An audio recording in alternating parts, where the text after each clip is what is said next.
Jason Cavness Experience. I'm your host, Jason Cavness. The Jason Cavness Experience is brought to you by Cavness HR. At Cavness HR, we deliver HR to companies with 49 or fewer people. Our guest today is Jeff Harry. Jeff, are you ready to be great today? Yeah, let's do this. I'm excited. Jeff combines positive psychology and play to help teams, organizations create psychologically safe workplaces and to assist individuals in addressing their biggest challenges through embracing a play-oriented approach to work. Some of the topics he covers include how to deal with toxicity in the workplace, how to address office politics, how to play with your inner critic, how to help your staff rediscover the flow, and how to navigate these uncertain times through play. For his work, Jeff was selected by Bamboo HR and Engagedly as one of the top 100 HR influencers of 2020. His work has most recently been featured in the New York Times, Mashable, Upworthy, Sonderland, and Wired. Jeff has worked with Google, Microsoft, Southwest Airlines, Adobe, the NFL, Amazon, and Facebook, helping their staff to infuse more play into the day-to-day. Jeff, thank you for being here today. I really appreciate it. Hey, thanks so much for having me. So, Jeff, my daughter actually works at Southwest, so I kind of know the culture there. So I can definitely see how what you're doing like fit in like easily with the culture of Southwest, because like she was always talking about the stuff they do there. You know, that's how much a fun place it is that work there. Yeah, it's actually one of my first blog posts I ever wrote was about Southwest and how they go by one of their tenets is servant leadership, and this whole idea that, it's all about how do I lead where I'm actually putting not just a customer first, right, but my staff first, because it it empowers and develops people. When you're a servant leader, you express like humility, authenticity, interpersonal acceptance, stewardship. And then the whole time you're like providing direction, but not in like a pompous or toxic way.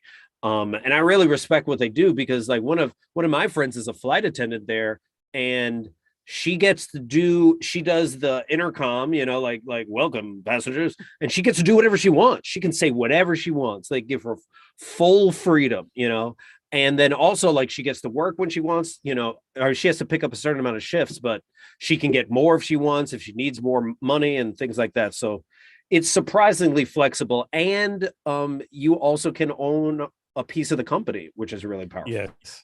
Yeah, and my daughter says pretty much like there's really no time schedule. Of course you got to be there in the office, and we're talking about pre-COVID, of course. But like people like like come and go as they please. They got to pick a dry clean. It's more like performance. Do you perform? Like it takes. We don't care when you come and go, but of course it means you have to go to be able to perform.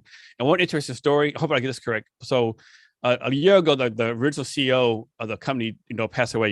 Yeah, and he would always drink wild turkey, and for some amount of time, I want to say it was 30 days, but maybe it was less than that. For 33 days, everyone there took a side of wild turkey, like around 9 or 10 in the morning, right? As a tribute to the original founder, right? That's awesome. And of course, wild turkey is not the best bourbon out there. No, right? No, it's horrible. Yeah. And my daughter's not really a big drinker, especially not no bourbon, there's no wild turkey, of course, you have to do it right, could be a team player, right? And that's the type of things they do at, Southwest, which is I love that, because like that also like just shows it's like a form of attunement where we're all in this together, we're all doing this together. And I think the other part that I love about what you said about they get to come and go when they want is I feel like that's where like leadership and companies need to be going. If you still are forcing your staff to be there for 8 hours a day, especially if they don't need to be there for 8 hours a day, and instead give them the freedom to get work done on their own time as long as they get their work done, I feel like that's the evolution and the future of work. But if we're not doing that, then I don't know what we're doing. Yeah, it's definitely a good place to work at, I think, because like people been like 20, 30 years, since the company began, and just a way to have it set up, But that's the reason why Southwest is like one of the top 2 or 3 airlines in the country, right? Yeah, absolutely. So Jeff, next, can you define what do you mean by psychologically safe workplace? So, I always say how culture is defined by the worst behavior tolerated, right? So like, who's the most toxic person at your company that you tolerate their their behavior, because then that sets the tone for everywhere else. And when you actually are in a psychologically safe work environment, your staff are able to have difficult conversations with you. Your staff are able to disagree with you as a leader at work. You are able to have like open, transparent conversations about like finances, how the company's doing, and then also you see a lot of psychological safety simply by the amount of laughter that you see at meetings, or even what you just said with the wild turkey thing, like the fact that people are comfortable enough to do things like that, right, shows that there's a certain level of trust that is built. And I think for a lot of companies, especially coming out of the pandemic, they've lost a lot of trust with their staff. That's why 30.8 million people quit their jobs in 2021 as part of like this great resignation. And now there's like this whole anti-work movement because people do not trust their leaders. And the more that you can actually do stuff where your staff feel comfortable enough to show up as themselves just a little bit, the more you actually have a psychologically safe work environment. And then talk about the resignation. Like when I retired from the military back in 2015, it'll kill me. Like you don't job application, upload your resume, next screen, type in everything in your resume. Like exactly. You kidding me, right? And now, like people are still doing it, right?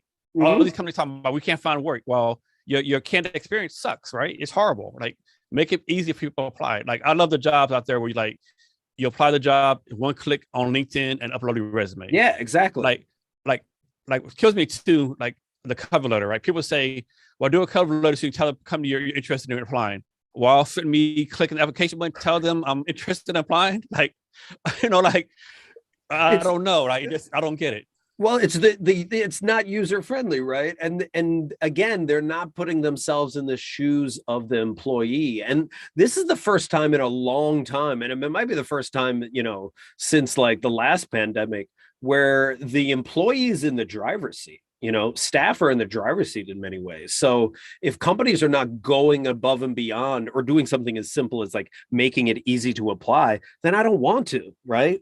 And then the other thing, regarding the great resignation, there's a lot of companies now that are like, oh yeah, well, a bunch of people are going to quit, but then they're just going to come back. At some point they need the money. And it's just like, people are finding, but not to your company. People are not coming to your company, but also people are finding other ways to make money, right? Yes, like you can make money right on now. Twitch. You can make money doing TaskRabbit. You can figure out other ways. Like people are figuring it out. They're starting their own organizations. They're cobbling up 2 or 3 or 4 different jobs rather than going back to your company. So if you don't address the underlying themes as to why people quit, like toxic leadership, work that doesn't really matter, ridiculous hours, not enough pay, horrible benefits, or just average benefits.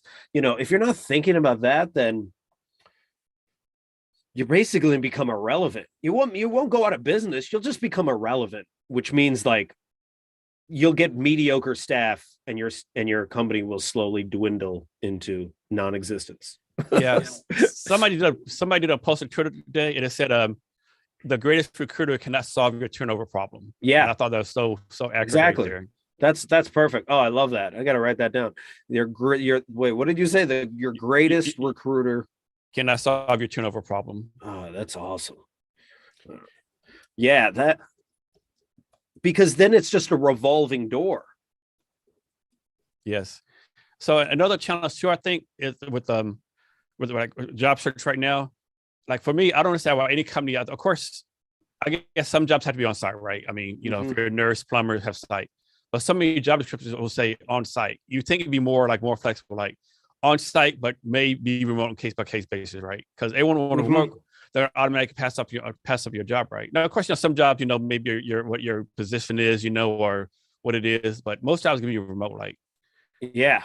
Well, it's what was it? I saw a TikTok recently because I make a lot of TikTok videos, and the TikTok video was someone being like, okay, so, they're in the office and they're like, oh, we have a meeting. And they're like, yeah, we have a meeting, but it's on Zoom. And you're like, well, what are you talking about? Oh, well, some people are at home, so we're all going to hop on Zoom. And then the person's like, well, then why am I in the office? If I'm just going to be on Zoom anyway, but now I'm like, this makes no sense as to why I'm here.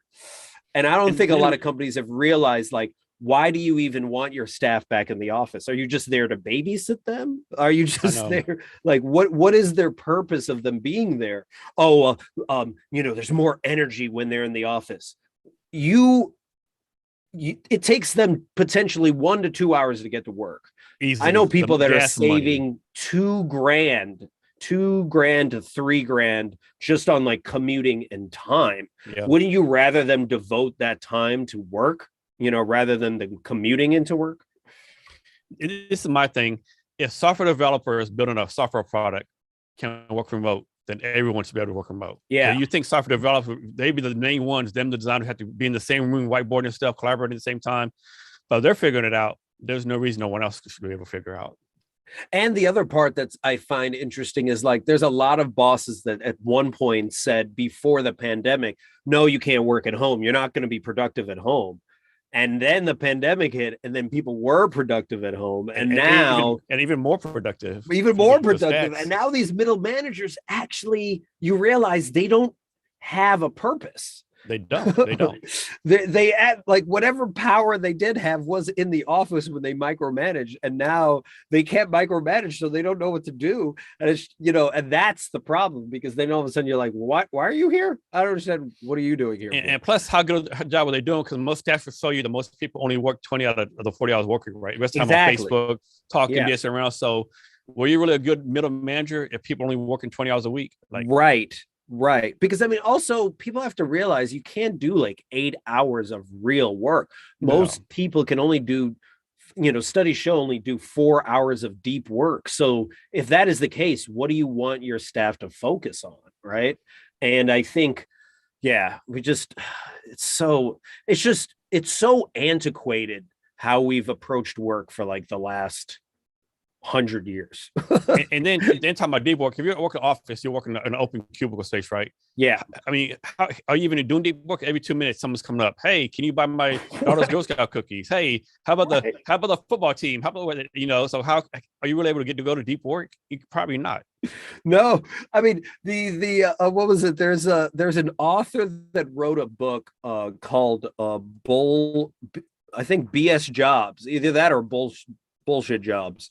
And I'm trying to see his name was David Graeber. He's an anthropologist, and he found that, I don't actually like, the terms that he kind of uses, but he has all these various people that are just kind of pushing paper from one place to another. And one of the groups he refers to is like task managers, people who manage or create extra work, those who do not need it, like middle management, leadership professionals, just like they're just middle people. And he found that like 40 to 50% of jobs currently in the US are BS jobs, like meaning if you took the job away tomorrow, the company would not miss it. I know being in the Army, one bad thing about being in the Army, and the Army would have meetings to prepare for meetings. So, example, we had a meeting at 1 p.m. on Monday morning. We would have a pre-meeting like a Friday at 3 in the afternoon to rehearse everything we're going to do at the meeting, right? It's such a big waste of time, but it's like in the Army culture, right? Because you don't want to be unprepared when the high-ranking people come, right? But that's just a killer, right? All the time. Right, but then there's always the post meeting too, where people debrief and talk stuff about the meeting that happened. You're like, can you believe that happened at the meeting? Like, there's so much. I know he said this, but what he really meant was this. Yeah, but what he really meant, sure? So we got to read. I heard him say this. We all heard him say this. Let's debrief what he just said. It's just like, and that's another thing, right? Like I say this a lot with psychological safety and playing at work. One of the best ways to like get your staff to, play more at work or feel psychologically safe, cancel meetings. You have too many meetings, and the meetings that you have, like, you don't even know a lot of times the purpose of it. Oh, well, we just meet because this is what we've always done. Why? And then also, why are meetings an hour long? Like, who came up with that number? It's an arbitrary number. Like, if the meeting only needs to be 11 minutes, make it 11 minutes and then give them the rest of their day back, Yeah, I know. Suppose I remember hearing this somewhere. I don't know how true it is, but suppose Elon Musk gives everyone in the company permission. Like, if you get invited to a meeting and you get there and you realize you can add no value and no purpose, just leave, right? So if that's true or not, I don't know. But that'd be a great rule. I think that would be great. I think that's a great rule, right? I think a lot of times we have meetings just to hear ourselves speak. Yeah. Well, you need to know. Don't say anything, but you might get some knowledge. Well, he can email me, right? I Yeah. don't know. Yeah. Yeah. There's so So, many meetings that could have been emails. It's just, yeah. Ugh. so back to the toxic part. I think so. I think a lot of companies get wrong too. So right now people say, well, people quit because of the bad boss, right? Yeah. I'll push back. Some say, are they quitting because of the bad boss, or are they quitting because that company is tolerating bad bosses, Oh, right? yeah, And exactly. what I mean is like what happens all the time. Well, I think it does. Several people quit from your company, and all complain about Tom. Yep. Well, I know people complain about Tom, but Tom's been for 8 years and he's performed for us, right? Yep. So it can't be Tom. Are you sure? Like 3 or 4 people have complained about him. Whatever the case may be, he has the highest turnover rate, but yet you're not. It's not Tom, right? Like, how can it not be Tom? And I think a lot of people get that wrong, and they're sending the wrong message to everyone. Yeah. Simon Sinek, that thought leader that wrote the book Start With Why, talks about that Tom as the brilliant jerk. Yes. Um, and it's the guy that brings in all the money or a lot of the money, right, in his toxic way. And people think, well, as long as he's bringing in money, he must be great. And then they promote that Tom to management because they're like, well, he was such a great performer, which is always a really bad choice that a lot of companies make, where they promote someone just because they produce really well. They can also lead. And that's a totally different mindset, right? So then, and what's interesting, what Simon would say about the brilliant jerk is like the Navy SEALs will never pick the brilliant jerk, regardless of how fit, how strong, how brave, how smart the person is. Because when you bring the brilliant jerk into a team like the Navy SEALs, it actually destroys the team.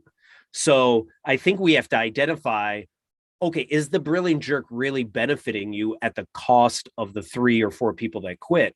Because if Tom is bringing in like $1.5 million, but he also got 3 to 4 people to quit and it costs you $500,000 a person, just in turnover and then retraining and, getting them up to speed and all that stuff, not to mention all the hassle, then like Tom's actually costing you $2 million.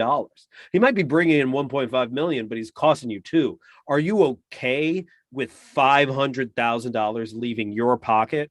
And when you present it that way to your bosses, that's a total mind shift for them. And on top of that, is everyone else really performing to full potential? Are they holding back? Like, I'm not doing the best Yeah. I can because that'll make this brilliant joke look good. So I'm just gonna do the bare minimum. Yeah. And being that I think you're in Seattle, right? Or around Yes, Seattle. around Yeah. Seattle. Yeah. So, that happened with Alex Rodriguez. He used to play for the Seattle Mariners. Kind of a toxic guy. He leaves, team gets better. Ken Griffey Jr., same thing. Like these like people that draw so much energy, once they left, it gave everyone else permission to actually step up and be leaders themselves. So we really have to be looking at that. So Jeff, next, what can you define workplace bullying? What does that mean to you? Yeah, I define workplace bullying as making it uncomfortable for a staffer by using your hierarchy, and using your power to kind of hold it over them. So, like, an example of that would be, even if you're not in a position of power, but you have seniority, being like, you're more likely to cut people off at meetings. You're more likely to make fun of people like on the side. You're more likely to what is it? Take credit for work that's not your work, right? And then a lot of times, a lot of the workplace bullying happens, it's very subtle. It's a lot of just like side jokes and side comments, and and especially if it's like toxic masculinity, it's making like, objectifying somebody. Yeah, Like throwing shade someone's direction, so to speak. yeah, yeah. And then it gets to the point where that person actually feels like physically ill to go to work because they know that it's like they're not comfortable there. They know they might get harassed. They might get, cut off at a meeting or not heard. And then they know they might get made fun of. Can peers workplace bully each other? Yeah, absolutely. Because again, even because there's seniority in like I arrived here 6 months before you, or I'm friends with the boss, so I can joke and you don't. I think a lot of times we don't recognize the power dynamics that actually exist. Oh, I'm, everyone else looks like me, right? Like, let's say it's all men in the office and there's just one woman in the office, or a couple, it's real, or you're a minority, you don't feel as if you're being represented, right? So everyone's going to listen to Chad and Tom, but no one wants to listen to me. So what would you respond to people say, well, I understand the workplace bullying take place, but you need to be mentally strong and stand up for yourself and handle it that way? I think it's both. I think that person needs to understand whether or not they can. Sometimes if you're getting bullied by, someone on a senior level, you don't want to talk back to them because you think you might lose your job. You think you might get a lower bonus, or you might get a poor performance evaluation. So a lot of times someone that is saying something like that is in a position of power. The people that are in a position of power should be constantly looking at, how am I using my power to actually create a safe playground for my staff to speak up? And if you don't know if that's the case, you should ask your staff directly and be like, do you feel as if you can bring up issues that are really may make you feel, or may make the company feel uncomfortable with me? Can we have hard conversations? When was the last hard conversation that I actually had with my staff? If it's 3 months or 6 months, it's too long since you've had that. And a lot of times when a staff member is not doing well, you can just see it by their body language, how they're acting, how they're interacting with other people. You just have to be more observant. And some people will say, well, if you don't like the job, just quit, right? But everyone's economic situation is not allowed them to quit, right? You might have mortgage, you might have stuff going on. Everyone's just saying quit their job on a whim, Yeah, I mean, everyone doesn't have the luxury, right? Everyone doesn't have the privilege to just up and quit, right? I think a lot of times, and you see this a lot on Instagram and other social media, it's just I quit my job and then I travel the world, and it's just okay, who's funding that? Your parents? Yeah. And what's your definition of traveling the world? Exactly. Where are you getting? Oh, hold on here. Where are you getting all of this? All of this. Yeah, privilege, right? So I think we have to be. Again, are you hitchhiking everywhere and staying in hostels? Yeah, exactly. How are you? Even if it's not the part about the hostels part, it's just the idea of how easy do you think it is for someone to just bounce, to just up and go? And I think the more we have a little bit more compassion for staffers, just listen, I'm in a toxic work situation right now, and I need my leadership to step up and help me to make it so that I don't feel as if this is the worst place for me to work. And I think a lot of times, and we've talked about this offline, it's just you sometimes have bosses that are just not equipped to be leaders. I know. I mean, some people get promoted to manager. They get no management training, no people training, no management training. What are you doing? How is that? Yeah, how is that even? Oh, yeah. I just don't understand. I don't understand, man. This kind of a subject. So one of my pet peeves is this, right? And it happens all the time. Some big company startup will have some kind of the CEO do something wrong, something most common examples are the former CEO of Zenefits, the former CEO of Uber, the former CEO of WeWork. They did some pretty bad things, right? And out of nowhere, people say, "Where was HR at? How come HR didn't stop this?" Yep. And my thing was always I'm pretty sure 9.9% of the time the HR person went to them and said, "Hey, boss, this isn't the right thing to do." But another thing too, a lot of people think HR works for the employees. HR works for the company, right? So they're exactly they work for the employee, right? And once again, everyone just can't quit a job on principle. You can't say, "Hey, CEO, you're doing these illegal things. If you don't stop them, I'm gonna quit my $200,000 year job with the kiss me, right? Yep. And it's always just put on HR's plate. But I could be wrong, of course, but I just think a lot of times HR does their job, says what they need to say, because once again, HR can't make decisions, they can only recommend. And these, quote unquote bad bosses keep doing bad things. But when it comes to light, first thing people say, where's HR? Yeah. Like, they were right there trying to do the right thing, but you got mortgages, kids in school, or whatever the case may be, you just can't quit your job. Well, the thing is like HR gets a bad rap. I feel bad a lot of times because it gets the crap from both sides, right? It's just like, you have to watch out for me as the employee. Hey, you have to watch out for the company, and our liability. Like, it's constantly having to put out all the fires that are created by other departments, right?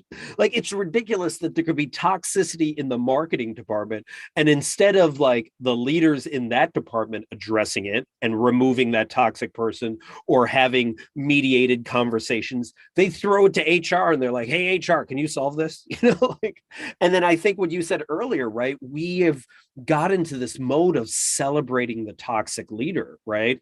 The leader at Uber, the leader at WeWork, Theranos, right now at better.com with Vishal, like the Wolf of Wall Street, I forgot about the better.com guy. Yeah, that was just let's get into that in a moment because that's really interesting. Yeah. But just like all of these horrible, a-holes running people amok. are still investing money in them. People are still getting millions and millions of dollars. You're like, right, what's running wrong with amok. You? They're all represented as the brilliant jerk, and at any time they can fire anybody. So of course HR probably brought up to Uber really early on, hey, like Uber didn't even have an HR department at the beginning. And they were like, you might want to have an HR department. Well, we don't have staff, they're all contractors. Well, you might be violating some issues. I mean, it took them like a year to actually call together an actual HR staff. Like, so much of the time we put HR like the last thing, and then we don't invest enough money into it to actually help people. So, or we're like, hey, HR, help us with professional development. But we're not going to give you the funds to do it. Or frankly, because you don't have the power, because a lot of time HR doesn't have the power. What you said, they only have suggestions. We can only do so much to address that toxic leader. We can't train them to not be toxic. They just have to make a decision whether they don't want to be anymore. And that's a rough spot for HR to be in. Yeah, a lot of time the employees, they have the whole picture. So my first job, Post Army, I was HR manager for a seafood company out of Alaska, right? Mm-hmm. My first day there, I had 200 people on my door to complain about the managers, right? 200 people, like, what in the world's going on, right? Is this that bad here? This was the biggest complaint. My supervisor is yelling at me. I was like, okay, is he yelling at you? Or is he talking loud because you have these, all the safety gear on, all the air gear on, and there's a lot of machinery where the fish go through? Oh, I never thought about that. So he's not yelling at me. Probably not, So those are little kind of things too, right? Yeah. I mean, and again, that like you just calmed down the situation. You just put out a fire that really wasn't a fire, but like, it was like such a miscommunication. HR has to be like that mediator all the time. And then tying back into the Vishal Garg thing so for anyone that doesn't know, there's this guy named Vishal Garg, super toxic leader, once threatened the life of his co-CEO at another company. Well, anyway, he runs better.com, and I think maybe it's a month and a half ago, he went on Zoom. I know it was before Christmas. Before Christmas. Yeah. Even after HR told him not to do this, went on Zoom and he laid off 15% of his staff via Zoom. And the worst. And then he's like, all his public relations marketing people quit too after that. Yeah. So first what happened is, like, imagine you're on Zoom and he's on Zoom literally saying to people like, I have some bad news to tell you. And actually, this is really hard for me. I've had to do this before. And this is going to be hard, but I'm going to hold it together. So he was making it all about him, like how painful it was for him. And then all of a sudden he goes, yeah, but if you're on this call, then your job is terminated immediately, effective after this call. So anyone that was at home Their email was shut down. They couldn't Immediately, yeah. access the net. They couldn't connect or say goodbye to anybody at all. They were just completely shut off. And this was so unique to like the pandemic in the sense of like you're stuck at home and then all of a sudden you're like, I don't have the personal numbers of any of my friends at this job. This is like the weirdest thing. So it was so cold and callous. And then what you said, right? The whole PR and communications team, which also tried to advise them, quit the next day because he didn't listen to them anyway. And then finally the board 3 or 4 days later, after Forbes and what is it, Fast Company and all these companies, just all these magazines just ripped him. And the only reason this came out is because someone filmed this on TikTok and posted it. Yeah. They say he what is it? He's taking a sabbatical. He's taking some time off to like rethink. 2 weeks ago, he came back. They brought him back. And all of a sudden, all these other people started quitting because they thought the company was changing. And then they're like, nope, we're picking the brilliant jerk over the employees. So more people are now leaving. And it's just like, why? Like, why would you do that? Is he really a brilliant jerk? Because like, I could be wrong, but a lot of companies have not really made it right. He's always like failed, and he's great at raising money. Don't be wrong. They give him money. He raises a lot of money. I don't know if they're successful, but he raises a lot of money. How? I don't know. I don't know. Just like the guy who's Zenefits, I think his name. Yeah, he got tossed out, and then he raised even more money for another HR platform. Like, I mean, it was so bad there. Of course, you go by what you see in the papers and news. I wasn't there, but supposedly they had a rule where no sex in the hallway. Like, you have to have a rule, no sex in the stairwell. Like, are you kidding me right now? Right? Yeah. It was like the frat bro culture to the extreme, right? But they got rid of him, and pretty much based the same company, he raised even more money, right? You're like, what's going on? I had a friend who worked at Zenefits, and she was like, yeah, it's horrible here. And then all the illegal stuff that allegedly did, like the fake insurance licensing, all that kind of stuff, Yep. I don't know. And then you got people like struggling to raise money, and they're like, can I get a dime? Yeah, exactly. Yeah. I mean, and maybe it's the old boys network. I don't really know. I think what's interesting right now, I don't know if you pay attention to NFL at all, but like was it yesterday? Just yesterday or the day before, an offensive coordinator by the name of Brian Flores just sued the NFL. Lawsuit, and he just filed this lawsuit. And he filed this lawsuit even though he's applying to other jobs with the NFL, and there's a lot of like details to the lawsuit, but the main crux of it is they institute something called the Rooney Rule back in 2003, where they would say, hey, whenever you're interviewing for a coaching or administrative job, like general manager or above, you have to interview X amount of minority candidates. Mm-hmm. And they assumed by doing this, you would hire more minority coaches. But right now there's one black coach in the whole NFL. That's it. One. Yeah, Mike Toppin from the Steelers. Yeah. And then now were 8 vacancies at the beginning of I don't know, January for all these coaching jobs. 5 of them have been selected, and not one black coach has even been considered. And a few of the ones that are up have won Super Bowls, have a better track record than a lot of the people that are getting picked. This guy Urban Meyer from college got picked before someone that had brought a team to 4 AFC championships and 2 Super Bowls. And you're like, why are you just grabbing? Is this an old boys club? This just seems like we're doing it all over again. There's no reason Eric Bieniemy from the exactly. That's the guy I'm referring to. Yep. And then Brian Flores, how did Brian Flores get fired from the Dolphins? He had back-to-back winning seasons. Exactly. He got fired. Then you find out that his owner offered to pay him $100,000 a game to lose. Yeah. And then he was going to fire, and then Hugh Jackson, that's how he got fired. It's he was told to lose, he lost, and then they were like, good, now we can get rid of you. Oh man. And then do you hear what they had in the paper of Brian Flores that saying he went to an interview with the Denver Broncos a year ago, whatever.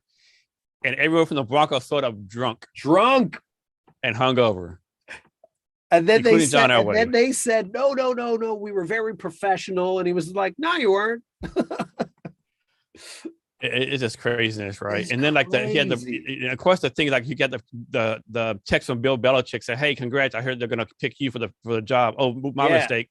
It's the other Brian, and Brian Flores was like, "Well, I haven't even interviewed yet, so how are they gonna pick someone else, right?" yeah, No, he's yeah. there just they already picked the other Brian. He's just there for a sham, so they can check the block, so to speak. There's so much of that. I hope something comes from this. But the other part that I think is really important is, for anyone that is listening, is like, what is your company actually doing, in regards to diversity?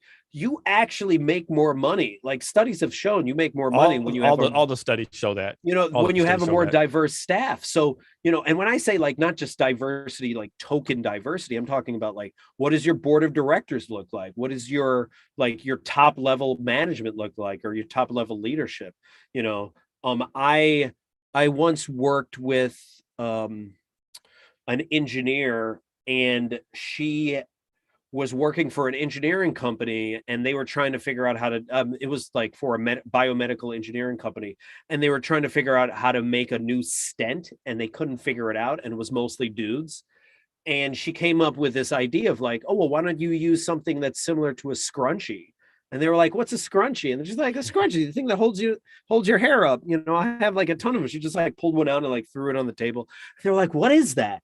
And like they were able to figure out a brand new patent for a stent based off of that idea.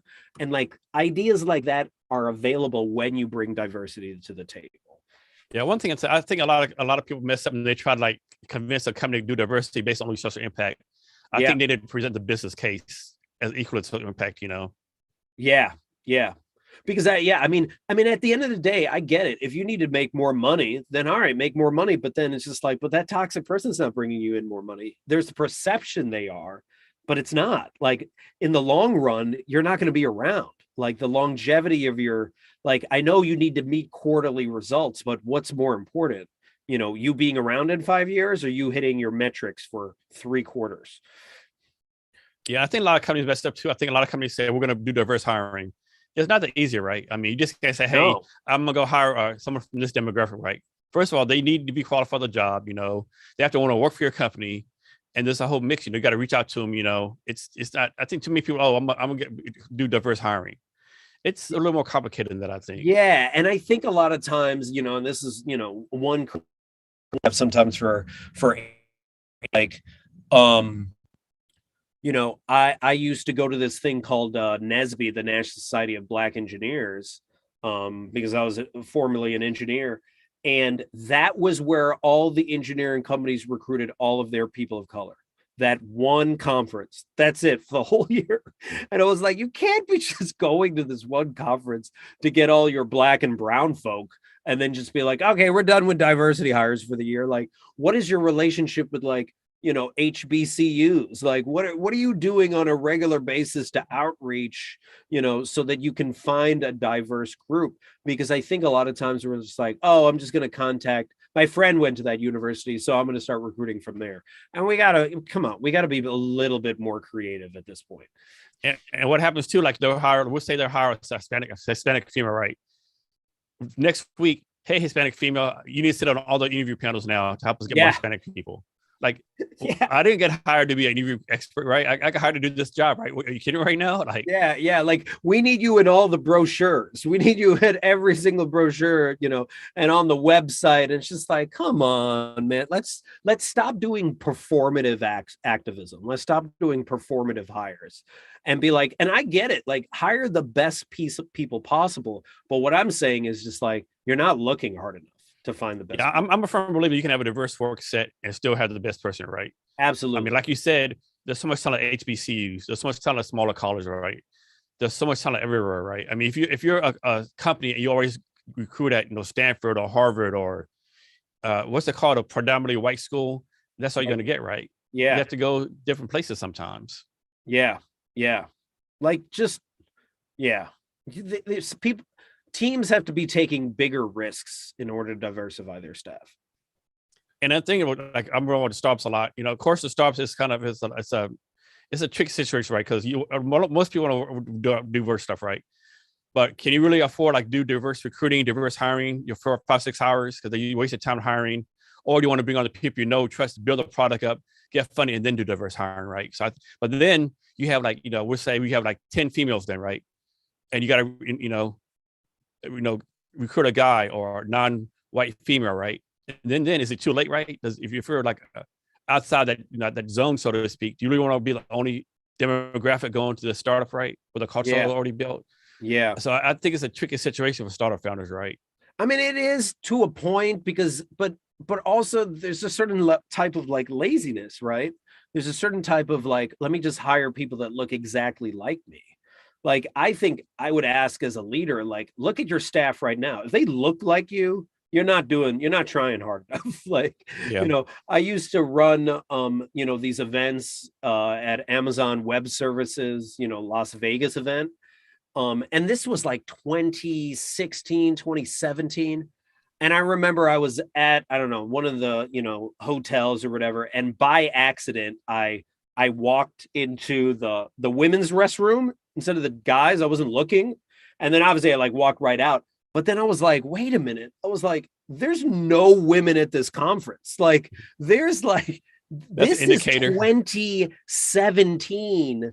And where are women in tech? Like, this is not 2002. And just like, it's sad that we are this lazy, that we do not think that there are not enough talented women in STEM that should be leading organizations. And it should at least be 20 to 40% more women at these conferences. Yeah. And if you're doing those events where you're doing like, entice women to come, like if you have an event and it's like a keg of beer, and bourbon, Yep. Like, I don't know, you're not sending the right message, I think. So next, Jeff. So you're all about player work, but isn't work supposed to be work? Like, you never say have fun at work. Why work should be work, right? Get the job done, go home. I mean, why do you want to have fun at work? I want to have fun at work because I'm there 2,000 to 2,500 hours a year. And Alex Johnson would say this in his book Wonderful. The future's where people are having the most fun. You want to look for innovation, like you want to like be on the cutting edge, then you need to be doing the stuff that's most interesting.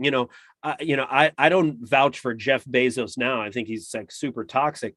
But at the beginning, when Amazon was just coming together in 98, so many people wanted to work with him because he was tackling the most interesting issues in the tech world at the time, right? He was just trying, like, can we sell books online? Can we sell other things online? Can we actually create a marketplace online? And people are like, I want to solve that problem. And if you think about how most companies started, they started off by playing, right?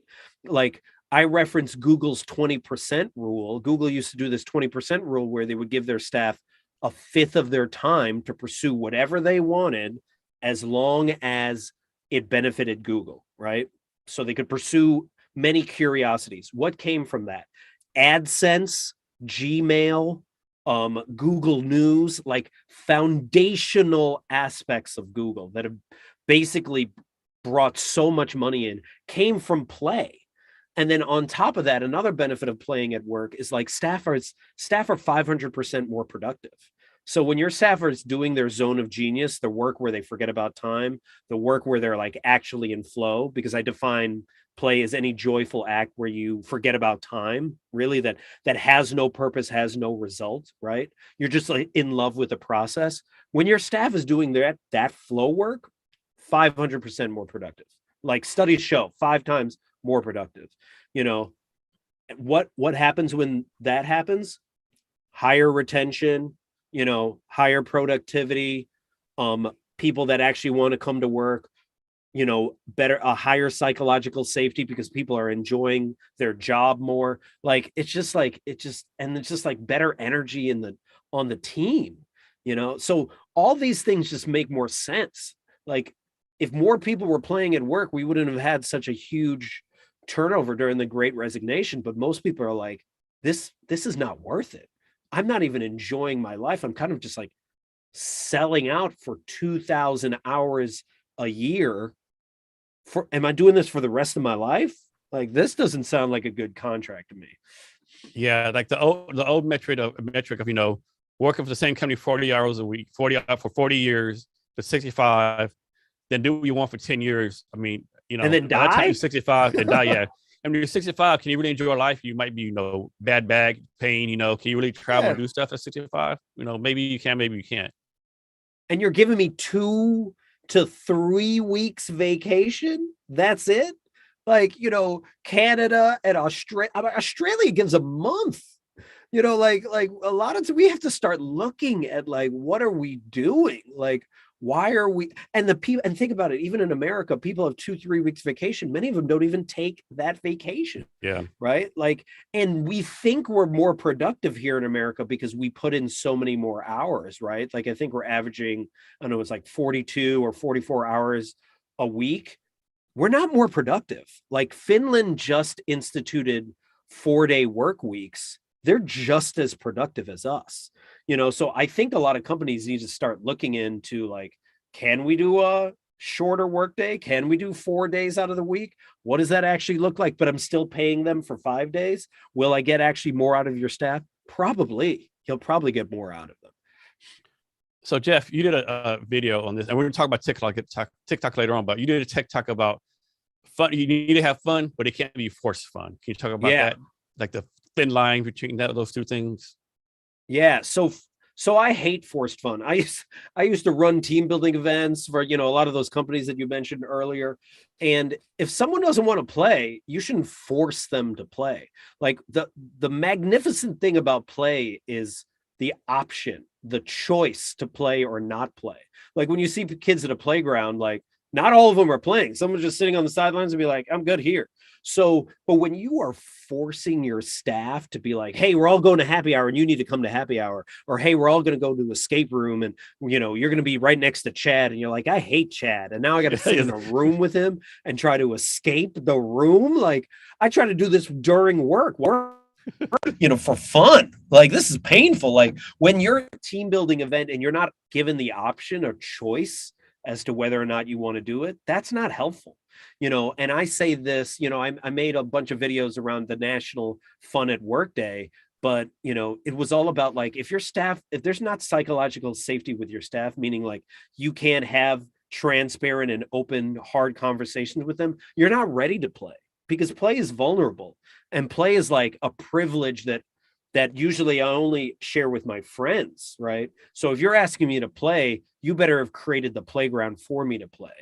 And it should be on my own time. It shouldn't be like, now we're playing, now we're not. Hey, now we're going to make this meeting more fun. It's just like, come on, dude. Like, we're sitting in a box room around a box table, and now you're like trying to bring joy and tell us to think outside the box. Why are we even in this box room if we're trying to think outside the box? This makes no sense.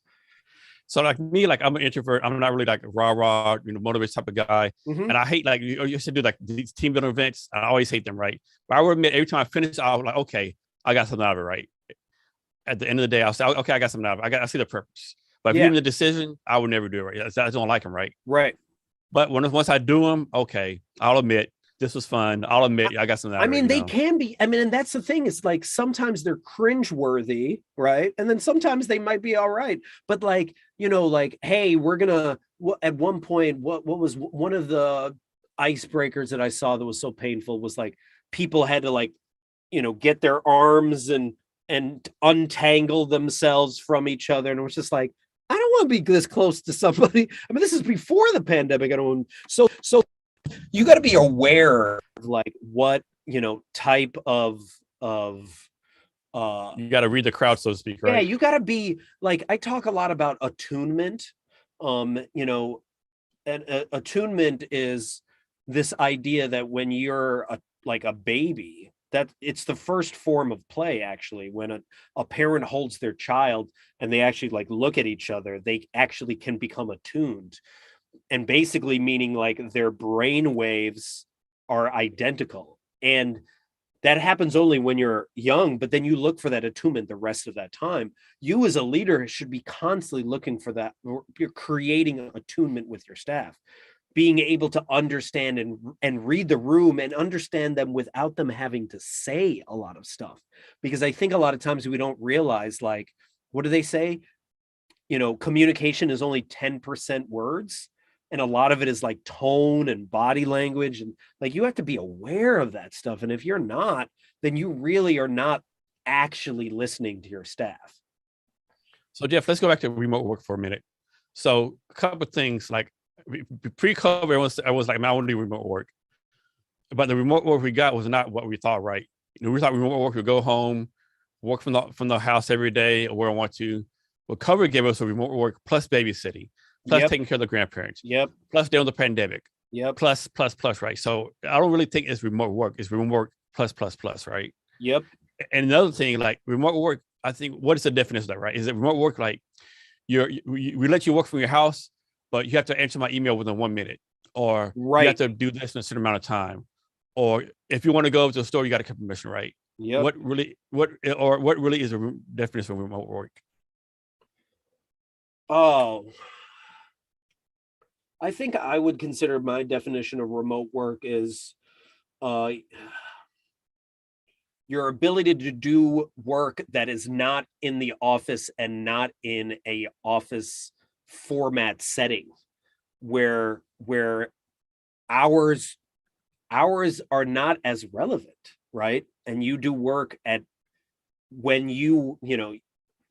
the healthy way of doing remote work is you do work when it's most optimal to you. And I think that's the part that was really difficult for a lot of like leaders to figure out, because they're like, hey, I expect my staff to be on call from like 8 a.m. to 5 p.m. And it's just like, well, what if I have to pick up my kids, right? Right now, one of them's having like a nervous breakdown and I need to address that, right?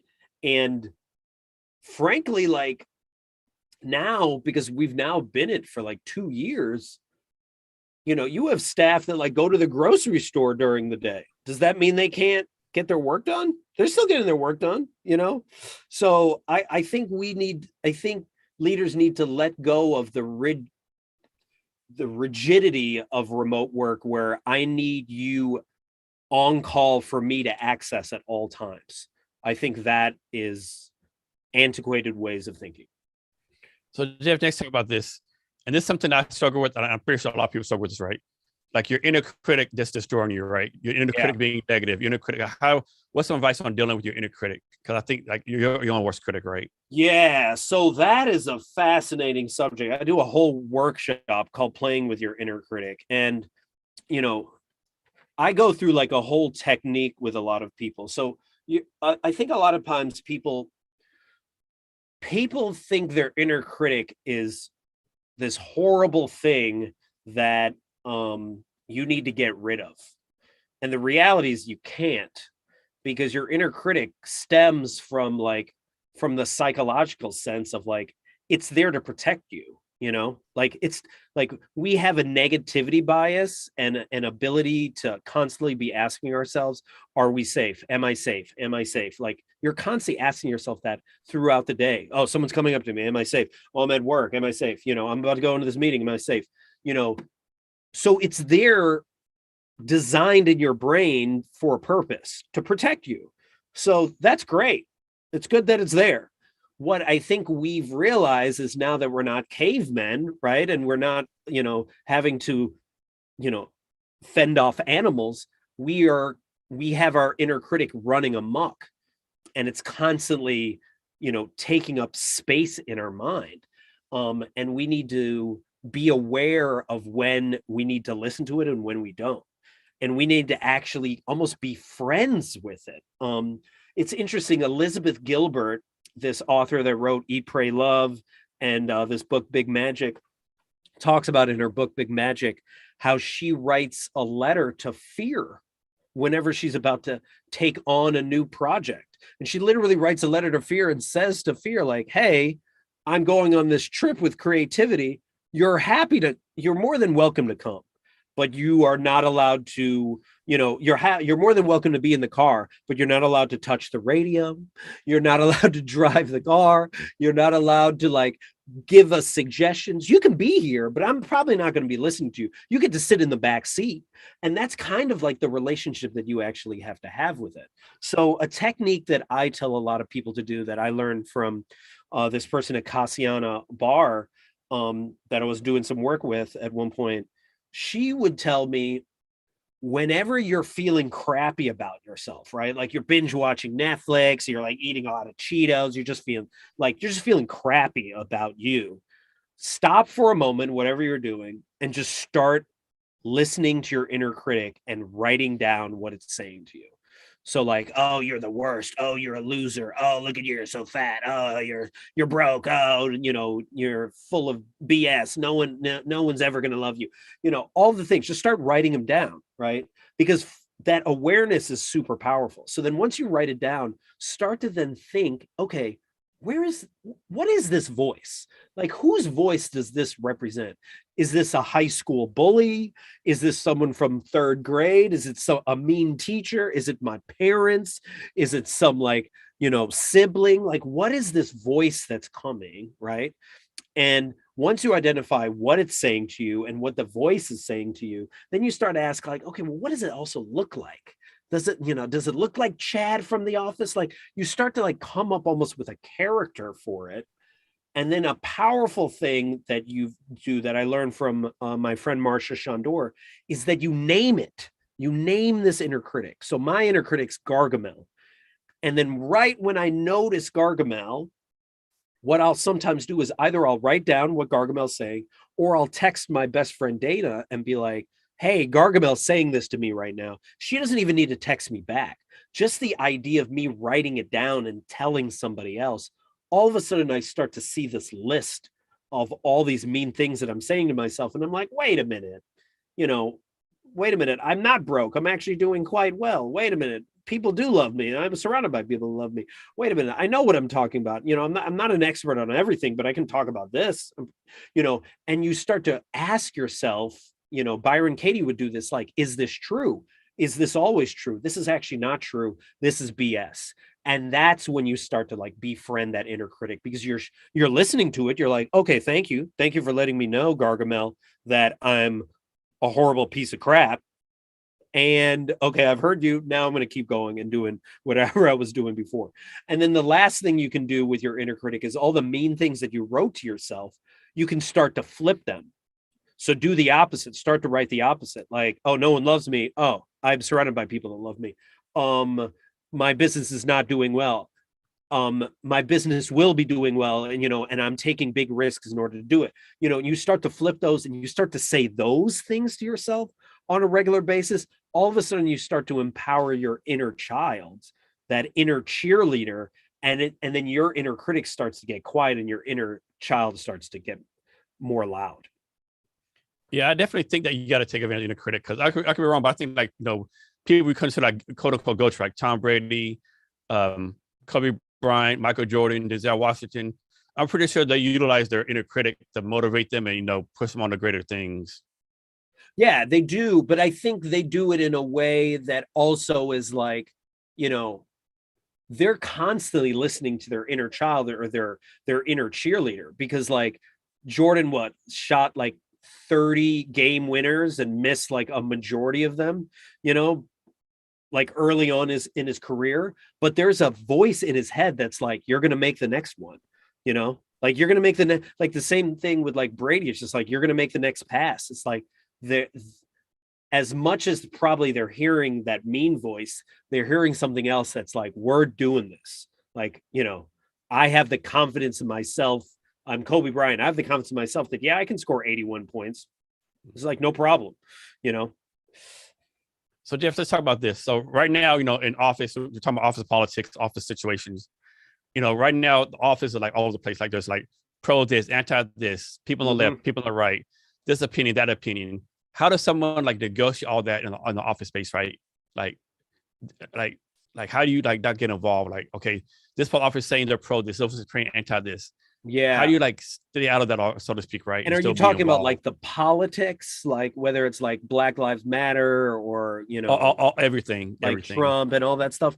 Yeah, I Yeah. think I think you have to like identify like what actually what is important and what's not. I think there was one company, I forgot the name of it now, that was just like no politics is allowed to be spoken in this office. And I don't think that is actually a smart approach either, right? I think you have like, can you hang signs, political signs in your cubicle, for example? I don't know. I feel like that's kind of tough. If it makes it's tough because I was going to say if it makes the other person uncomfortable, then maybe not. But like that also is where, you know, yeah, I don't know. That part I think is hard. I would, if people wanted to talk politics and they want to talk politics at work, I would create avenues or meetings where people, if you want to hash it out and do your thing, sweet, do it over there. And we'll have a space for you to do it. But right now, you telling me about who you're going to vote for in the next election is not relevant to this meeting. So as long as you can have the opportunity for people to do it, but not at the expense of their work, then I would feel like I would allow some leeway in that. One thing that kills me all the time, like whenever there's an election, right? People go on Facebook, social media. If anyone says anything positive about this person, this candidate, or I'm unfriend you, right? So you're gonna unfriend me because we have different political views. We've been friends all this time, and now I want to vote for this other person, whether it's the left or right, Republican, Democrat. You gonna unfriend me? Like, are you kidding? Right? I just never like that's already Yeah. always kills me. Well, I think the thing that's I think really challenging right now is like, especially in America, we don't know how to have difficult conversations. We don't know how to disagree with people. Like, and that's really we haven't built the skill set to do that. Like, how do I have a conversation while also respecting the other person's opinion? How do I have a conversation with someone where we're tackling the problem and not attacking each other's character? Whenever I run my workshop around difficult conversations, we talk about how like you're focused on the problem. The problem is over here. The problem is not you and me. The problem is there's the problem over here, and how are we going to get there together? But I think we don't know how to do that. Like we haven't practiced that. And if you think about it, going back to like, NFL or sports in general, but like specifically in the NFL, they practice all week for a 3-hour game. If you think about for companies, we never get to practice. Like we don't get to practice how to run a meeting. We don't get to practice how to have a difficult conversation. And then we're just thrown in and be like, all right, get to work. So I think we need to build the skills to be able to have a hard conversation, to feel like when someone is saying something that disagrees with me, they're not attacking who I am as a person. And right now we're in such silos that we haven't had the ability to do that. Yeah, another thing too, like suppose someone's having a disagreement or whatever, or negotiating something, and you get 9 out of 10 things you want, 9 out of 10, but then you still say no because I can't get all 10. Like you got 9 out of 10 things, right? You can't compromise this one thing. Well, I know that one thing is so important to me. I'm gonna get rid of the other 10. That's something else I Yeah. never understood either, right? Yeah, exactly. So next, back to the fun at work. So like I think most people understand how you have fun when everyone's in the office. How can you have fun and play at work when everyone's remote? How does that work? So, I said one of the ones already, right? Is first, before you even start to play at work, make sure that you actually have a psychologically safe workspace, right? So make sure you can actually have difficult conversations. Make sure that you're being transparent with your staff. Ask your staff, can we have hard conversations? Are you able to bring up issues? Like, do you avoid bringing me issues because you're like feeling uncomfortable, or can you actually, you know, like address this? Like, do you feel comfortable enough to tell me that potentially maybe you're quitting? Like, are you comfortable enough to do that? That's the first step that you have to do, right? And then my next suggestion, which I said earlier, is like start canceling meetings. Give staff time. Like they can't play if they don't have time. So start looking at what meetings are people doing? Also, what work are they doing that's really unnecessary? How many like reports do you write up telling you about the work that you're doing, instead of just being like, can I just do the work that I'm doing? Why do I need to write so many reports updating you about the work that I'm doing, and then write another report for someone else to tell you about the work that I'm doing? There's so much of that. So look at people's schedules and be like, how do we cut more needless work out of their schedules so they can actually play, right? Then finally, when you've done that, then you can be like, okay, you go to your staffs individually and you go, okay, hey, what's the work that you love to do most? What's your zone of genius work, as Gay Hendricks refers to?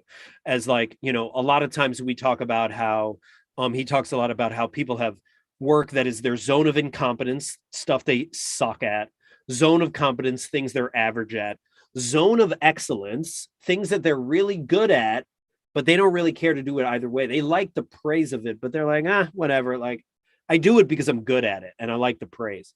But then there's the zone of genius, the work where if they weren't getting paid, they'd still just do this type of work. The work where they forget about time, their flow work. And you're like, okay, what's your zone of genius work? Oh, I love to talk to clients. I love having conversations with clients. I love to connect with them. Okay, what percentage of time do you currently do that work? 15%. 15%. That's all the time you do for. How do we increase that to 20 or 25%? That's like 2 or 3 more hours a week.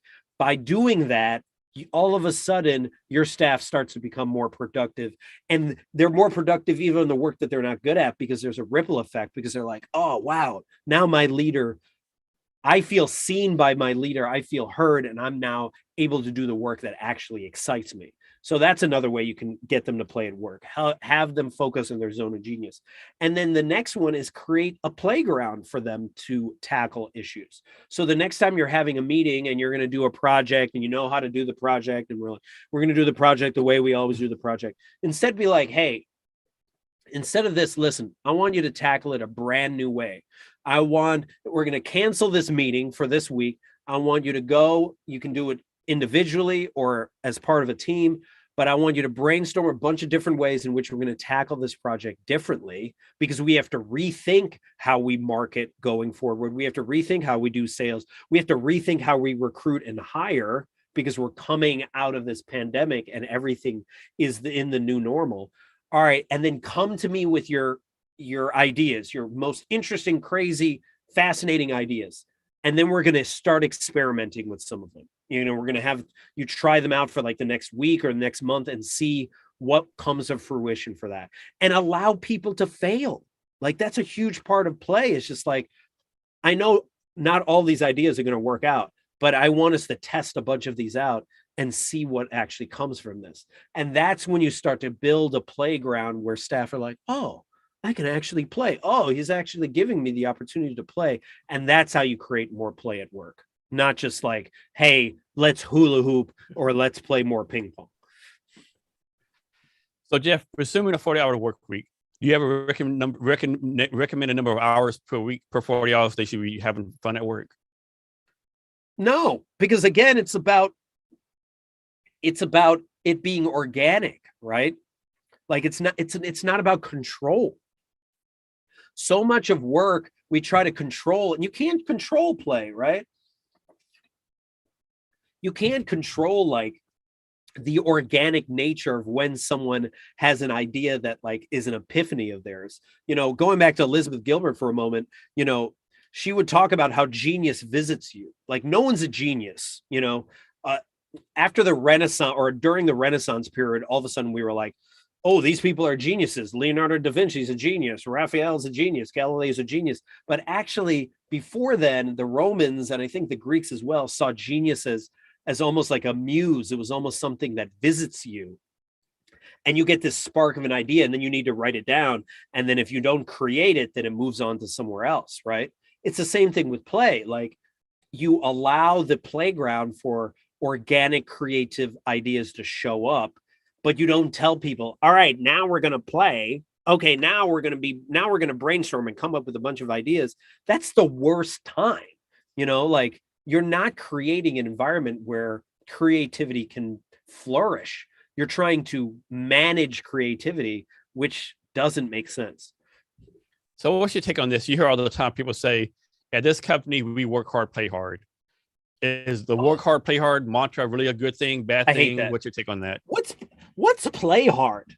What does that even mean? Like, I don't understand. Like, I used to do campaign work and they would say that all the time. We could work hard and then we play hard, you know. And I was like, what's play hard? Well, we drink a lot after. Is that play?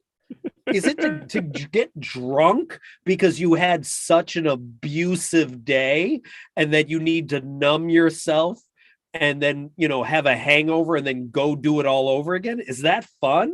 I don't even know if that's play. I think that's just you coping with the fact that your job sucks. Like, this is like, you know, like you look at That's finance, hilarious. I have people I know in finance that are like, yeah, you know, I love this. And it's just like, you take drugs to like stay awake so you could do your job. Like, I don't think any of that is really fun at all. I think that's just a lot of BS. Anyone that I hear saying work hard, play hard, I don't think they actually know how to play, in my opinion, right? I don't see those things as play. I see that as coping mechanisms for the pain and suffering that you go through throughout the day.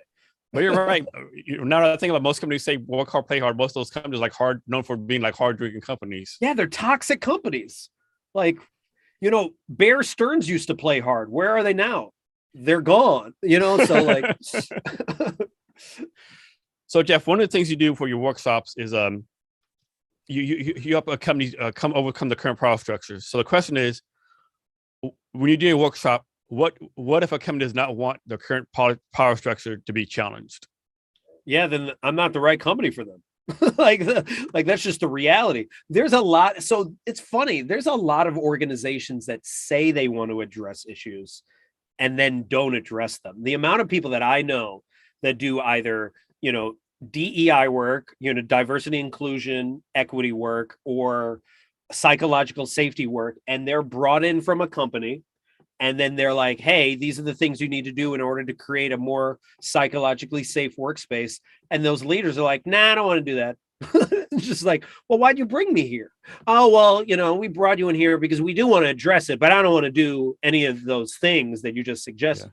Yeah. We just want to take your picture, put it on Instagram, we just want to be social media branding. Yeah, we just want to, it's a performative, like, especially after, you know, the BLM resurgence back in like 2020, there were a lot of companies that were like, yeah, I'm so interested in this. Yeah, come on in. But then as soon as you told them what they needed to do, they weren't ready to do it, you know? So there's a lot of companies that are not ready. And the thing is like, then I can't work with those organizations. I could work with them and just take your money and we could pretend to be doing work, but then that's just not, you know, that has no integrity. It's no integrity for you or for me. And I think there's a lot of companies that are doing that. They're like, they don't actually really know what sacrifices they need to make in order to create a psychologically safe workspace. Hey, if you're doing DEI work, guess what? You might have to give up some of your power and bring other people to the table in order to really address this work. Are you willing to give up some of that power? And that's the harder conversation to have. So whenever I'm talking to an organization, I need to vet them as much as they're vetting me to be like, okay, what do you actually want to accomplish? All right, let me talk to your leaders and see if they actually are bought in. My friend Trudy LeBron, she runs an organization, a DEI organization. If the CEO is not part of the process while they're doing this DEI work, she won't work with the company. She'll just be like, we're not working with them, because if I don't get buy-in from your CEO, then it won't really matter. I'll do my stuff and then you'll go back to whatever you're doing before. So I want to see the buy-in before I'm willing to do this, because I'm giving you a gift. Like, I'm giving you like this work, but I don't want to waste this work when I could be focused on a company that actually wants to do the hard work. So it's all this DEI work going on, you know. I mean, you know, the stats, and especially in tech and startups like Harbor, right?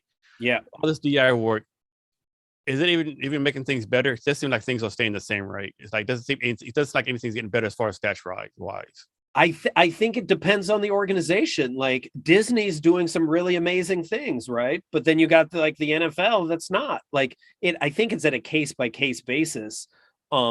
but I think there's a lot of performative DEI work happening, right? Where like a company will hire a DEI staffer or somebody, and then they'll not give them any funding to help. I remember speaking to an organization or speaking to a HR person that was brought in specifically to do DEI work. And I think the staff was like 10,000 people. And I was like, oh, so how many people do you have on staff? And she's like, me. It's just me, like, and I have no funding. And it was just like, okay, if you're not putting money behind it, then yeah.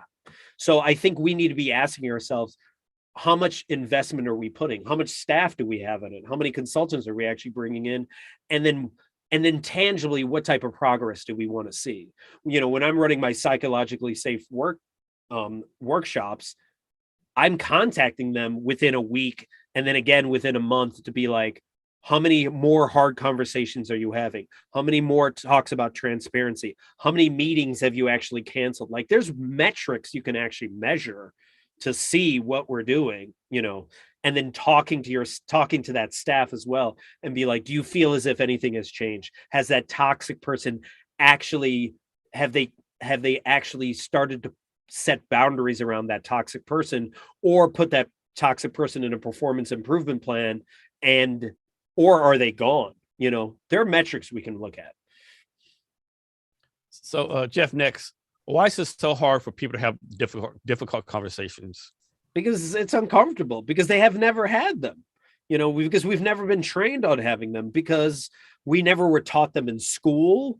Think about it. You never had like a debate class. You never, like, you had all these other classes, even in college, but you never really were able to like figure out, okay, how do I say my stance without also, offending somebody else while I'm communicating my own boundaries. So we have no training in it. So no wonder we're so bad at it. So I think a lot of times we like beat ourselves up because we're like, well, I can't, I don't know how to even have that conversation. Or we do something even worse. We're like, okay, I'm going to have this conversation. And you build it up all week and you're like, oh, the conversation's going to go this way. And then when I say this, they're going to say this. And you set yourself up for failure, because difficult conversations is not one hard conversation. Difficult conversations is constantly putting yourself in a situation where you're expanding your comfort zone and talking about things that aren't easy to talk about. Like, hey, did we break your trust during this pandemic? Hey, are you thinking about leaving? Hey, who currently is, the toxic person at work, and do you feel like you're getting bullied at work? And if you're not comfortable as a leader talking to your staff about that, then you need some practice. So how can we get better at having difficult conversations? Just a matter of like repetition, muscle memory. So that's what a lot of what we do in our workshops, like especially in our how to navigate difficult conversations workshop, we actually role play it out. We play it out just like practice, right? Just like the NFL, you got to play out the scenarios and you have to be like, okay, how did that feel? All right, let's run it back again. Okay, if someone says this to you, if someone, says F you to you, how do you respond to that?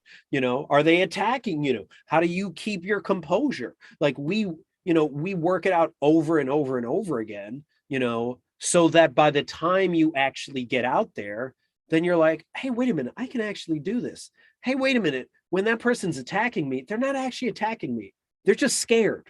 What they're just communicating is they're really scared and they don't know what's going on, and I think that happened a lot, especially early on during the pandemic. A lot of leaders and a lot of staff were snapping at each other because they were freaked out. Like everyone was freaked out. Like I think we forget how rare of a time it was and how scary of a time it was, between March all the way up until like December, and we were just like, oh, what am I going to do? So we would snap at each other and then not talk about it. So Jeff, next, from my point of view, empathy is a great skill to have. Like as a leader, everyone needs empathy, but it's like no one has empathy nowadays. No one knows how to deal with empathy. How do we have more people gain empathy? Well, I think you have to understand someone's story.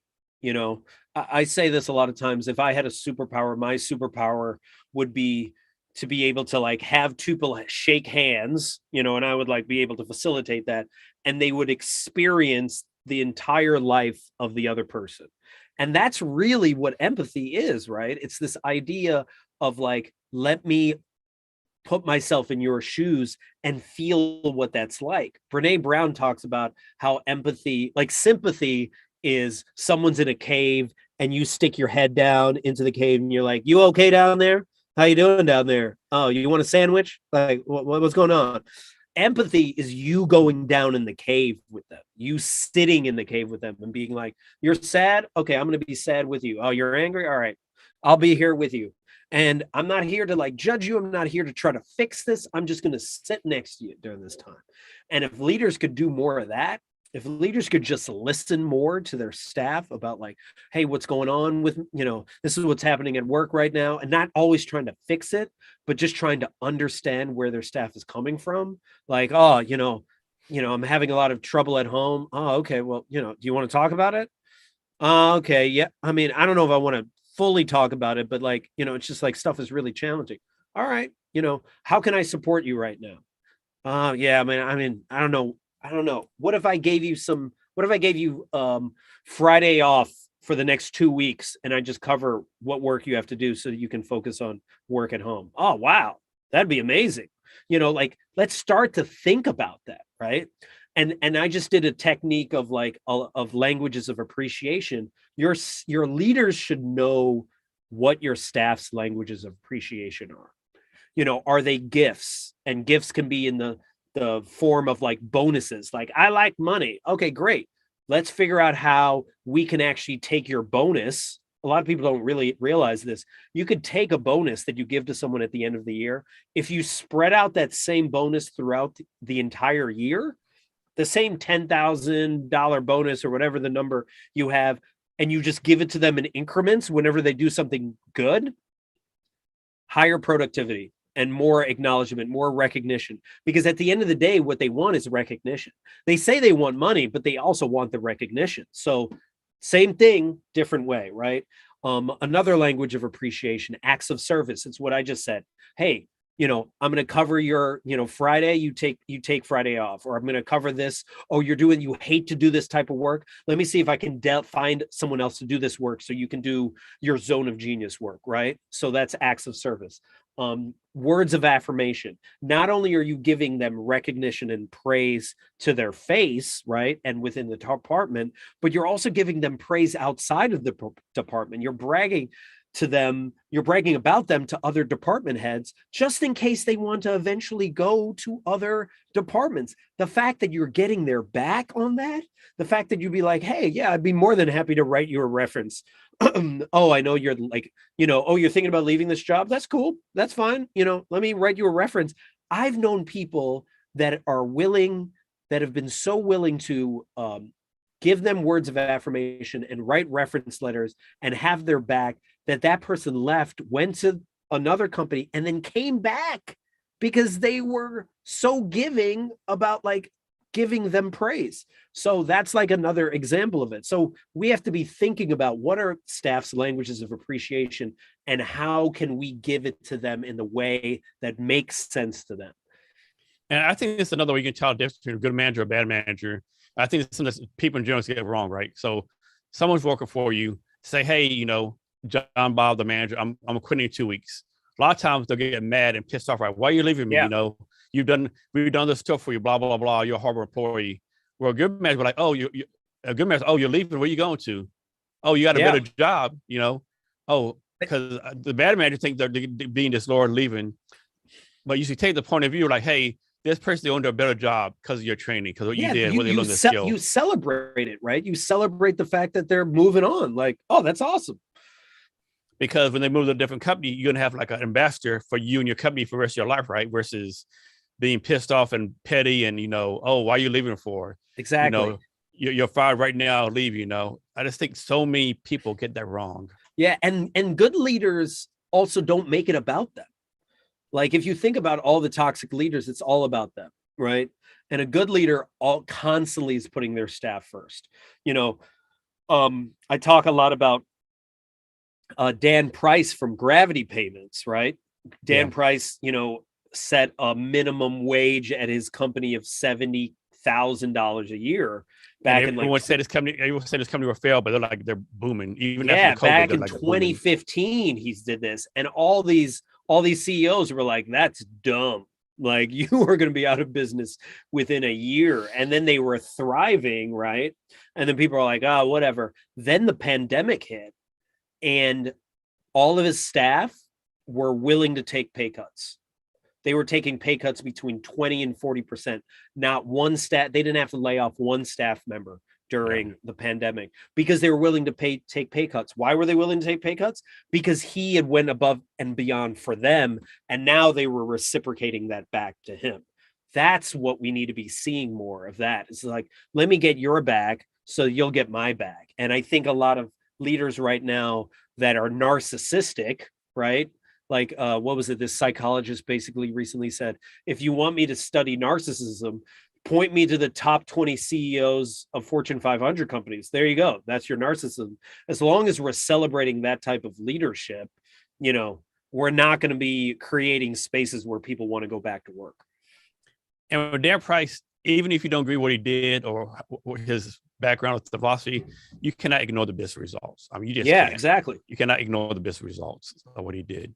And the same thing with Tony Hsieh at Zappos. Before Tony Hsieh passed away, initially at Zappos, he would pay people $3,000 to leave the company. Be like, hey, I'll give you $3,000 if you don't enjoy being here, because we just want people that actually want to be weird and strange. And, this might not be the right environment for everyone, but we want anyone to show up however they want to show up. And people that took the money weren't the right people for the job. And the people that stayed loved staying there. So you got to put your money where your mouth is. I know Dan Price did a LinkedIn post a while ago where he broke down the effects of $70,000. Like, how many people really bought first homes? How many babies were born? Yep. How much money was pushed in the economy? All the second and third order effects of that decision he made. It is a great thing. So next, back to the Great Resignation. So I think one thing people are getting wrong about this, of course, there's pros and negatives to everything. Negative is people creating jobs, companies are lurch. Mm-hmm. But according to the SBA and U.S. Census Bureau, there's been more small business started this time from any other time in the history of the U.S., right? And on top of that, I think I could be getting this number wrong, but 75% of companies are starting higher paying jobs. So this one person might quit their job at, Amazon or whatever the case to be, XYZ company, but starting, ABC Towing Company, and they're employing 10 people. So you took a loss of one job, you're gaining 10 jobs in the economy. And I think a lot of people are missing that. Yeah, that's true. And also a lot of people are starting small businesses because they're like, I don't want to work for somebody anymore. Right?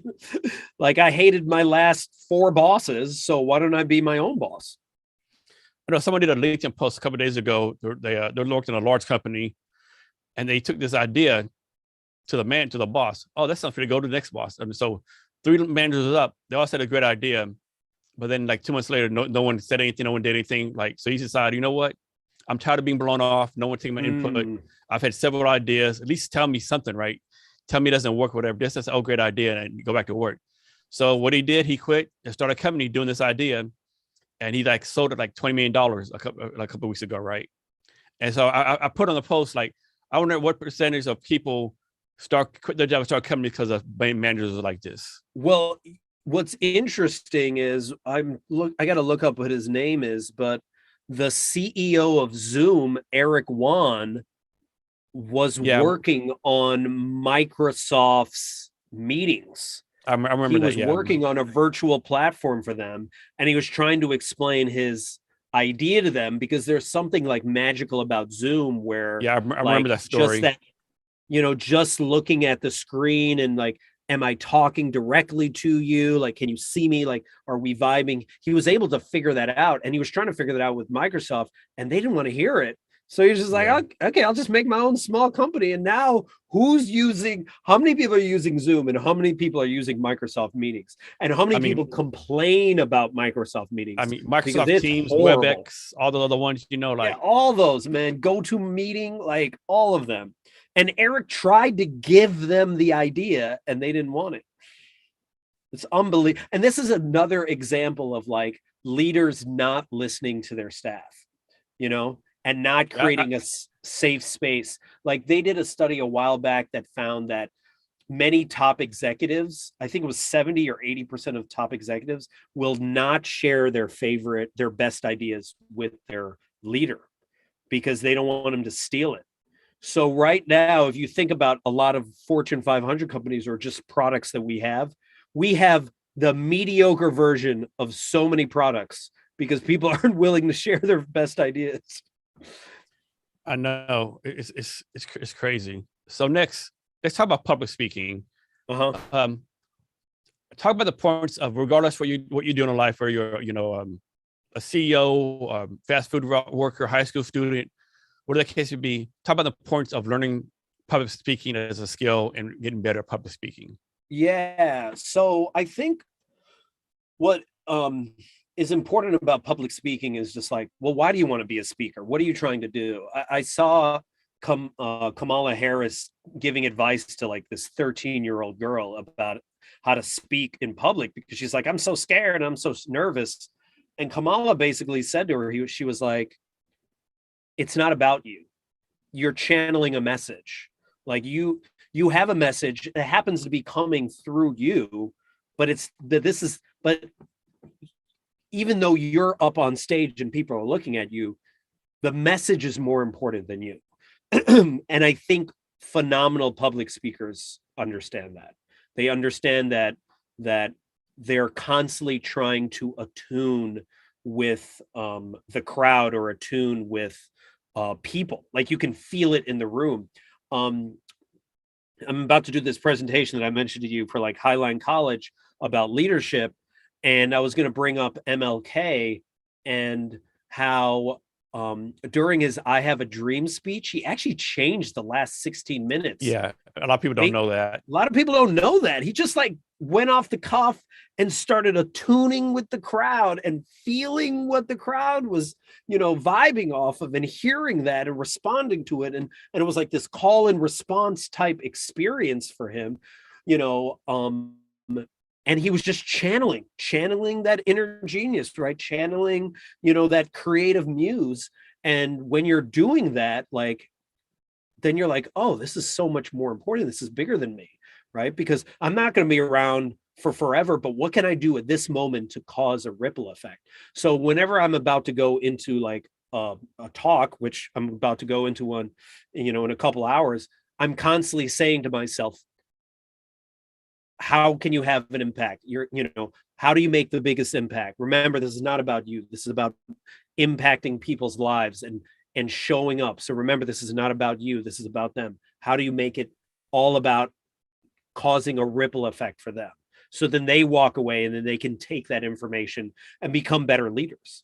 And I think that skill set, if you have that skill set, then you can actually be a servant leader, like a lot of, what Southwest talks about. So back to leaders or quote unquote people who think they're leaders in the company.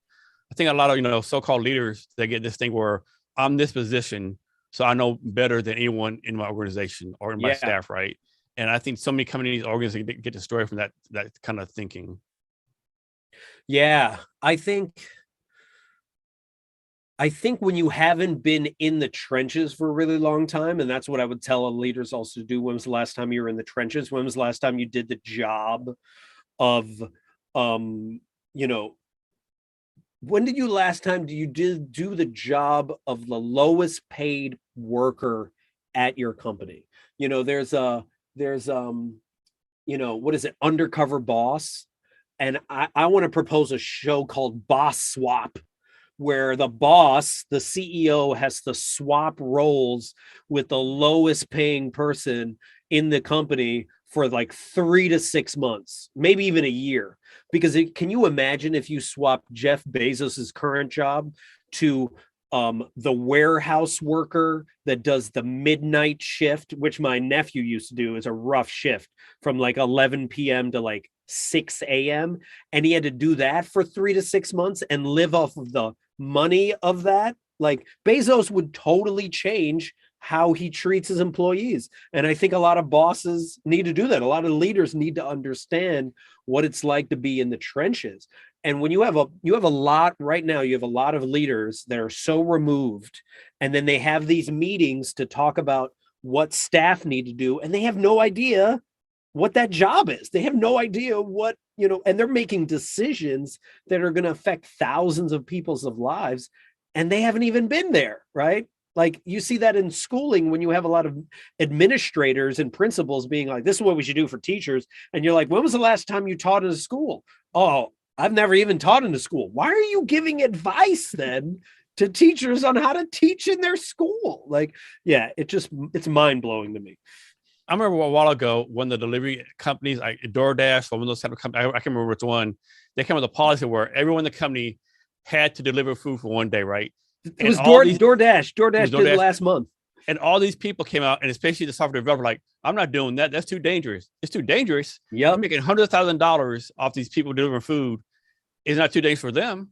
You can't do it for a day. I remember there being this big backlash against that. It was just a month ago, and it was one day. It wasn't even one day. It was like 1 or 2 deliveries. Yeah. Just do 1 or 2 deliveries, just so you know how it feels, especially because you're doing like the back end and the data and you need to understand the app. Do the user research, right? Yeah, it's dual user research. Like, it just makes sense. And people freaked out, dude. It was craziness. It was like you get paid $100,000. People threatening to quit. That's ridiculous. Yeah, you get paid $150,000 to $200,000. You can't go to Starbucks, grab a coffee, and walk a mile and drop off that coffee to somebody else. You can't do that. Come on. It's not safe. I get mugged. I bet crime, whatever, blah, blah, blah. But you want these other people to do it? But you want these other people to do it? Right. Like, you're okay. Every day. Okay. I see how this goes. I see how this is. Like, so that's only a month ago. It's not like so long ago. No, that wasn't that long ago. Yeah, it was like a month, 2 months ago, or at least that's when it got in the news that I saw. I wonder if they actually did that, or they backed off because of all the complaints from the software developers. Yeah, Hopefully they did it. See, a good leader would have been like, yes, this is a perfect way of building empathy. Like, a good leader would have been like, no, we're doing it. And if you want to quit, this is not the right company for you. Because then hopefully the CEO went out and had the film crew, like the social media crew, film them doing it. Like, hey, yeah, I'm doing it. I mean, not only doing it, I'm going to the worst crime-ridden neighborhood in the whole state to deliver this, right? Like, how many people at the administrative offices of McDonald's have never worked one shift at a store, and they're making decisions that affect like hundreds of thousands of people on a whim? Like, hey, you can actually turn around fast food time. I want you to get the food to like the people at the drive-through in less than 90 seconds. Wait, have you ever done that? Like, do you know how hard that is? Like, come on, man. First of all, the customer will be talking to me for 90 seconds, right? Yeah, exactly. But I see that clock that's running, and they literally are measuring them based off that clock. It's like, it's just so inhumane, and we really have to be looking at, like, going forward, does this actually make sense from a humanistic standpoint? So, Jeff, kind of off topic, tell us the background on your bow ties, because every time I see you, you always have a bow tie. Bow ties. What's the background of the bow ties? So the background of the bow tie. So I'm wearing this Lego bow tie for anyone that's just like listening. The background of the bow tie is, so I used to work for this organization, Playwell. It was a Lego inspired STEM organization.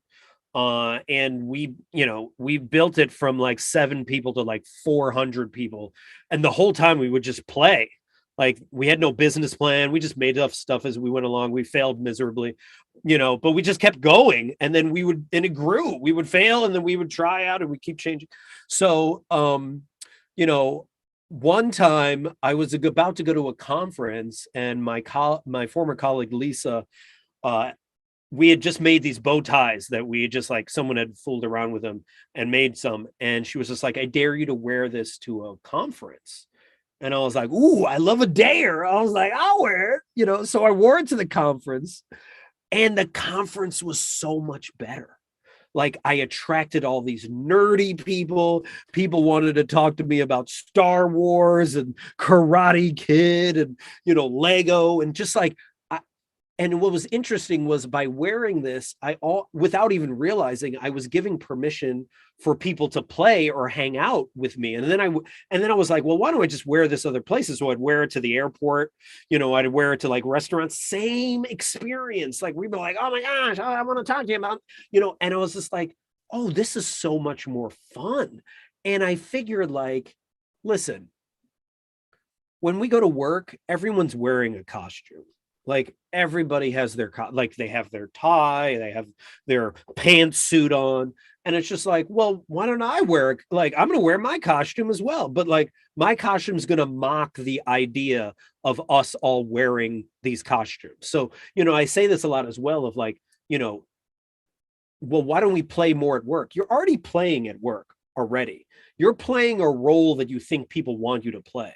Why don't you play a role that you want to play, right? Why don't you show up as who you are more so? So wearing the bow tie was almost like in protest to like dressing up.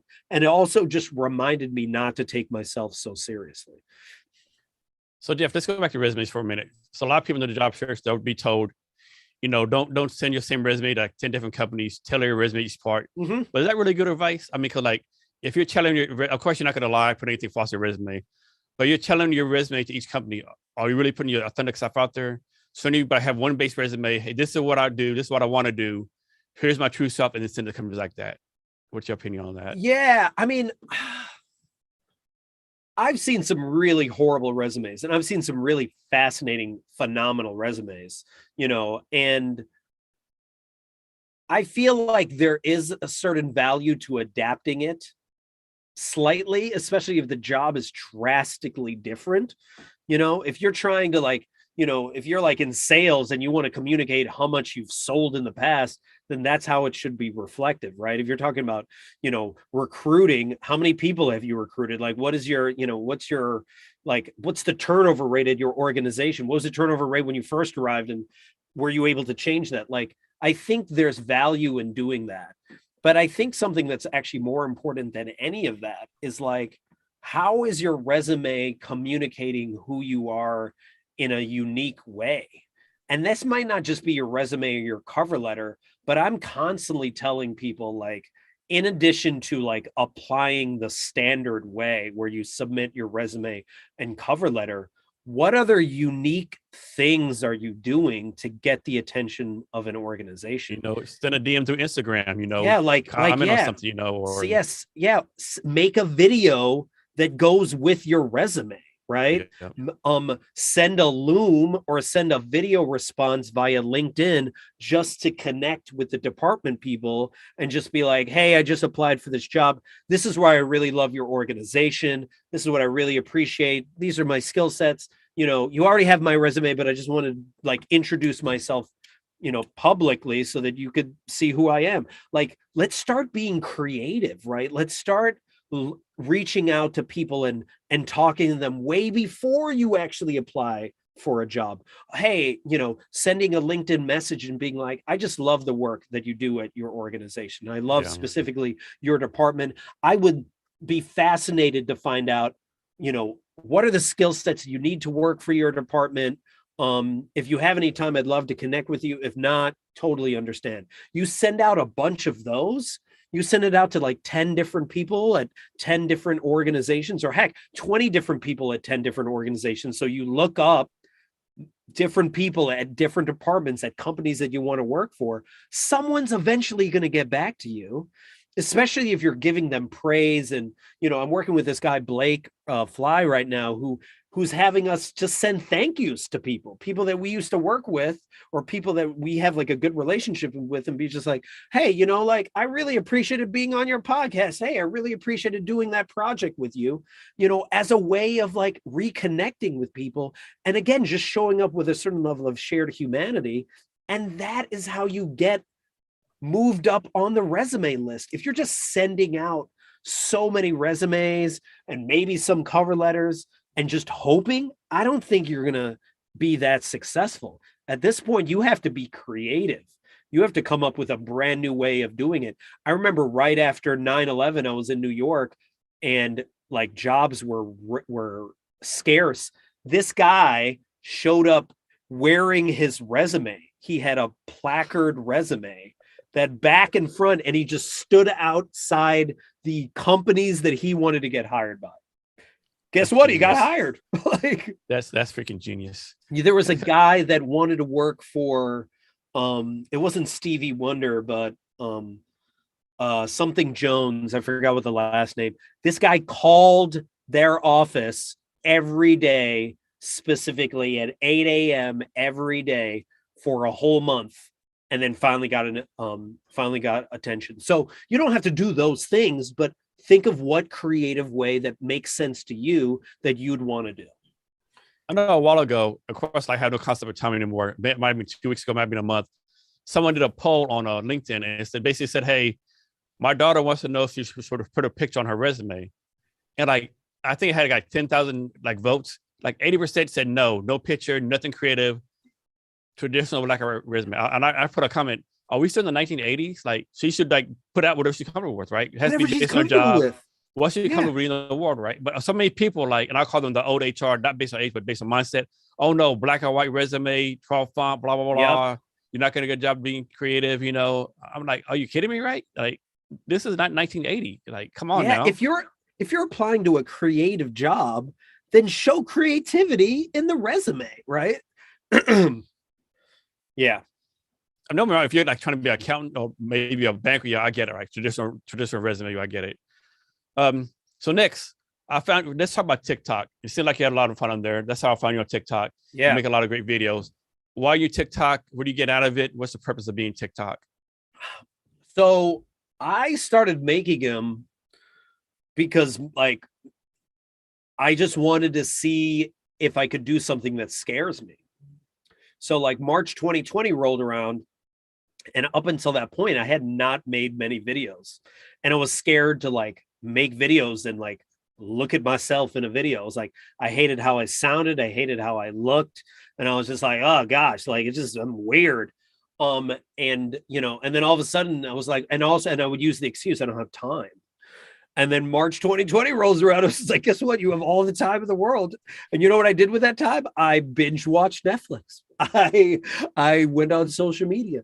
I like did all these things, but I didn't make videos. I just avoided it for a whole month. But then after doing all the things, right, watching Tiger King and, trying to do hobbies and whatever, then I was like, let me just make one TikTok video for myself. Just no one's going to watch it, but I'm going to make it because I want to make it.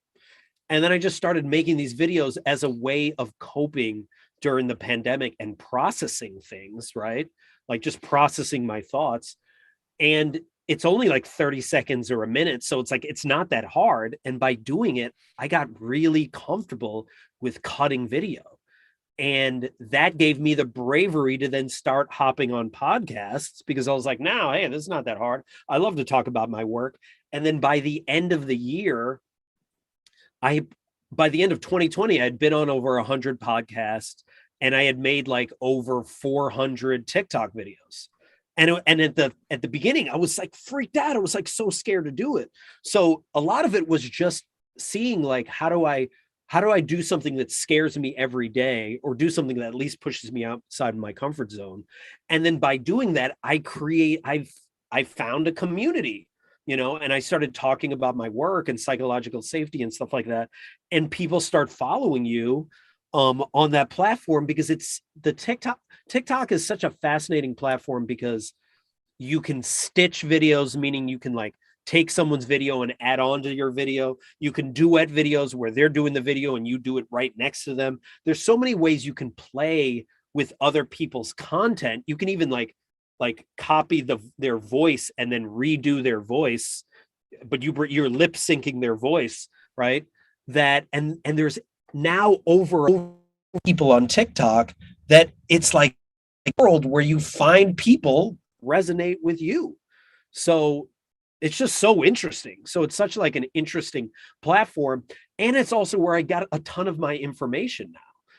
Where like you typically would not be able to find information on like Vishal Garg, when he got laid. Where did that start? That started on TikTok, right? And the analysis around that. So It's a really interesting platform that both activism and workers can learn a lot from. Yeah, I'm a big fan of TikTok. Just like the people I follow, the people stuff. Because people, oh, it's just like crap. Don't get me wrong, this crap on any other social media platform. The people putting out great content, or the stuff you can learn. Like I follow this one lady. She's like some kind of scientist. She lives by the North Pole. She talks about her daily thing, learning the North Pole. I follow a psychiatrist. She's like 75 years old. Gives daily advice on mental health. There's so many people out there doing great things on TikTok. I'm very bullish on TikTok. Yeah. The other thing that a lot of people forget is the Great Resignation. Some of that was moved by TikTok because people were showing themselves literally quitting the job at that moment, like getting on the intercom at Walmart and being like, "Hey, Jared, I quit." Yeah. And then walking off, or filming at the Amazon warehouse and being like, "This is my last day. I'm leaving right after this," or like a bunch of people at Burger King, they all left and the whole Burger King store had to shut down. I remember that. They filmed that on TikTok, dude. I remember that. Yeah. Like, so much movements are that whole anti-work movement right now. People that are like, I just don't want to work at all. A lot of that discussion is happening on Reddit and it's happening on TikTok. And good thing about TikTok, you can still get views on TikTok, right? No matter who you are, right? I mean, in order to get like views or any kind of traction like Facebook, Instagram, you got to be McDonald's, Con Air West, somebody famous. Like you can be anyone on TikTok and quote unquote blow up and get a lot of views, right? It's still like a Wild Wild West, so to speak.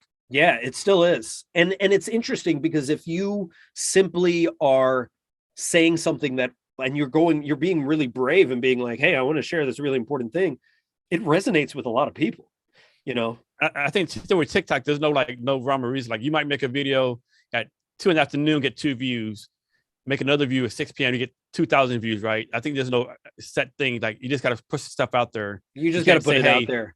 You can't say every day I'm doing a video at 3 p.m. Well, one day it might have 2 views, next day might have 2,000 views. You just don't know. And here's the other ironic part about TikTok. Sometimes you don't want to go viral. Like I've had videos that have gone viral and like 500,000 people watch it or 1 million people. And it's not the video I want people to see. Like it's just like, it's just a dumb video that I made that's like takes like 10 seconds. So a lot of times it's not about like becoming popular on there. It's about sharing your voice and your ideas. And it's just a great platform for me where I can share stuff that matters to me. And then what's cool is I make it on TikTok, I cut the video, then I move it over to Instagram, and then I move it over to LinkedIn, and then I move it over to Twitter, and then I eventually move it over to YouTube. So I'm cutting all my videos on TikTok, but I'm putting it on all these different platforms. TikTok is the user experience on there is like fantastic. It's just so easy. Yeah. And to me, TikTok is what Snapchat should have been from my point of view. Oh, what should have been? Snapchat should have been TikTok.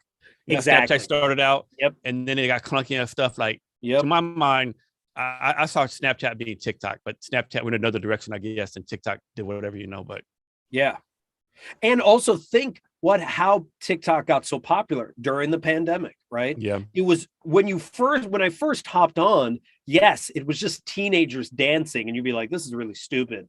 But then, if you could get away from that, and you started following people that you like, I follow a lot of people that are talking about work and talking about toxicity at work and talking about how we need to reinvent work. When you are following a bunch of people like that, you leave that platform quite educated about a lot of issues that you otherwise would never know. Like I've learned more on TikTok about certain parts of history that easily that I didn't learn in college and high school. So it's funny when people are trying to ban books, and you're just like, you're not allowed to read this book, and you're like, do you know how your kids get information now? They don't get it from books. They're getting it from TikTok, and all these other platforms. Some random stranger, who knows where this random stranger is, Yeah. Hey, Jeff, are you still good on time? Yeah. I'm still good. Okay, good. We'll make sure. So next, you talk about this some already, but talk about the importance of putting your authentic self out there to the world. I don't know. The term authenticity has been run through the ringer you know, like you have to be authentic. You got to embrace your authenticity. And it's kind of like lost its luster. And but you know, the idea or the definition of it is, you know, being your unapologetic self. It's showing up even if it's not popular. It's saying the thing even if it's not popular. It's saying the thing because you want to say it and because you believe it. You know, it's following your convictions, right? You know, it's speaking up at a meeting. It's quitting a job if you don't want to do it. It's standing up for someone that's getting bullied. Like that's what I see when I think of like authenticity. It's not regretting not showing up, right? And that can show up in a lot of different forms. That doesn't have to be you speaking up at work. That can be you, like how you show up in your writing, how you show up in videos, like how are you basically interacting with the world. And I think a lot of times we are constantly trying to be normal or trying to not rock the boat. And by pursuing this boring normal, no one can get to know anyone because everyone's pretending to be normal when everyone is super weird. So you talk about TikTok, how TikTok encourages you to go on podcasts. And so if I do my research right, you were on 100 podcasts in 2020, Yeah. 75 in 2021. What's your advice to people to get on podcasts? How did you get on so many podcasts? What's the process for that? So there's I mean, I wrote a whole article about it, so I can send you the article. But first off, you have to like identify, like, why do you want to be on them? Like, what's your purpose? Like, what are you trying to do? Is there a certain message? Again, just like speaking, you know, is the message more important to you? If you just want to get on podcasts to talk and hear yourselves talk, you know, there's 800,000 podcasts currently. I mean, that's actually an accurate number. 800,000 live podcasts. Actually, 2.1 million podcasts existed at one point, but many of them fell off. But there's still around 800,000 around. So you'll find someone that just wants to listen to you talk. But is that what you want to do? Like, what is the actual message? So I think that's the most important thing first. Identify what message you want to give, and then be like, okay, well, then what platforms do I want to be on? Like, and I talk about work. So obviously I want to be on HR platforms. I want to talk about people that are constantly in a workspace. Other people want to talk about creativity and writing, then, you know, reach out to all the writing podcasts. And then there's so many avenues to do this. There all these platforms that you don't even have to pay. You just like sign up and they suggest certain podcasts that you could apply to. Those exist, like Matchmaker and Podcast Guest and a bunch of ones like that. But then also there are a lot of Facebook groups where it's just like you people are writing like, I'm looking for these type of speakers. I just sent my friend Sarah like 10 places where they have applications where you just fill out the application and you just apply to fill it out. So that's, I think, another part. And then also, you know, don't be so, you know, like identify what podcasts you like. And if you're like, oh, I don't know if I'm ready to be on a podcast like that, then find ones that are similar and just start applying. And then the other part that's actually really important, and I write this in the article, is when you actually reach out to a podcaster, listen to their podcast. like actually like listen to some of it. You don't have to listen to all of it, but at least get an idea of what it is. And I like to actually reference when I send an email to someone, be like, hey, I listened to this podcast from way back when you first started. This is what really resonated with me. So I just of this kind of lines up with the type of work that I do. I talk about this type of work is, you know, am I the right fit? Here's, you know, a bunch of the podcasts that I've gone on. I actually have a podcast page that I send people to, you know, of like, these are all the podcasts, these are all the, you know, there's the topics that I talk about, you know, so people could easily just copy and paste stuff if they need it. And then I end the email with like, hey, if I'm not the right fit, like you don't have to respond to me. Like, you know, I still respect and really enjoy your podcast. And then I move on and I apply to another one. You know, I remember in order to get on 100 podcasts or 100 plus podcasts my first year, I probably applied to like 328 podcasts. to get on like 130. So that's like 33% return. So that makes sense. Like, okay, like that makes sense. So if you do that, you're going to get on some podcasts. So that you bring up a good point. I want to follow up on. Talk about the importance of whether you're an entrepreneur in sales, looking for a job, the importance of getting comfortable hearing the word no more often than not. I think so many people hear no, they take it personal. Oh, they said no, what am I going to do? But I mean, basically, you just admit like failing 67% of the time, right? Yeah. But that 30% success rate is what is making you, right? Can you talk about the points of getting comfortable? And 30% is high.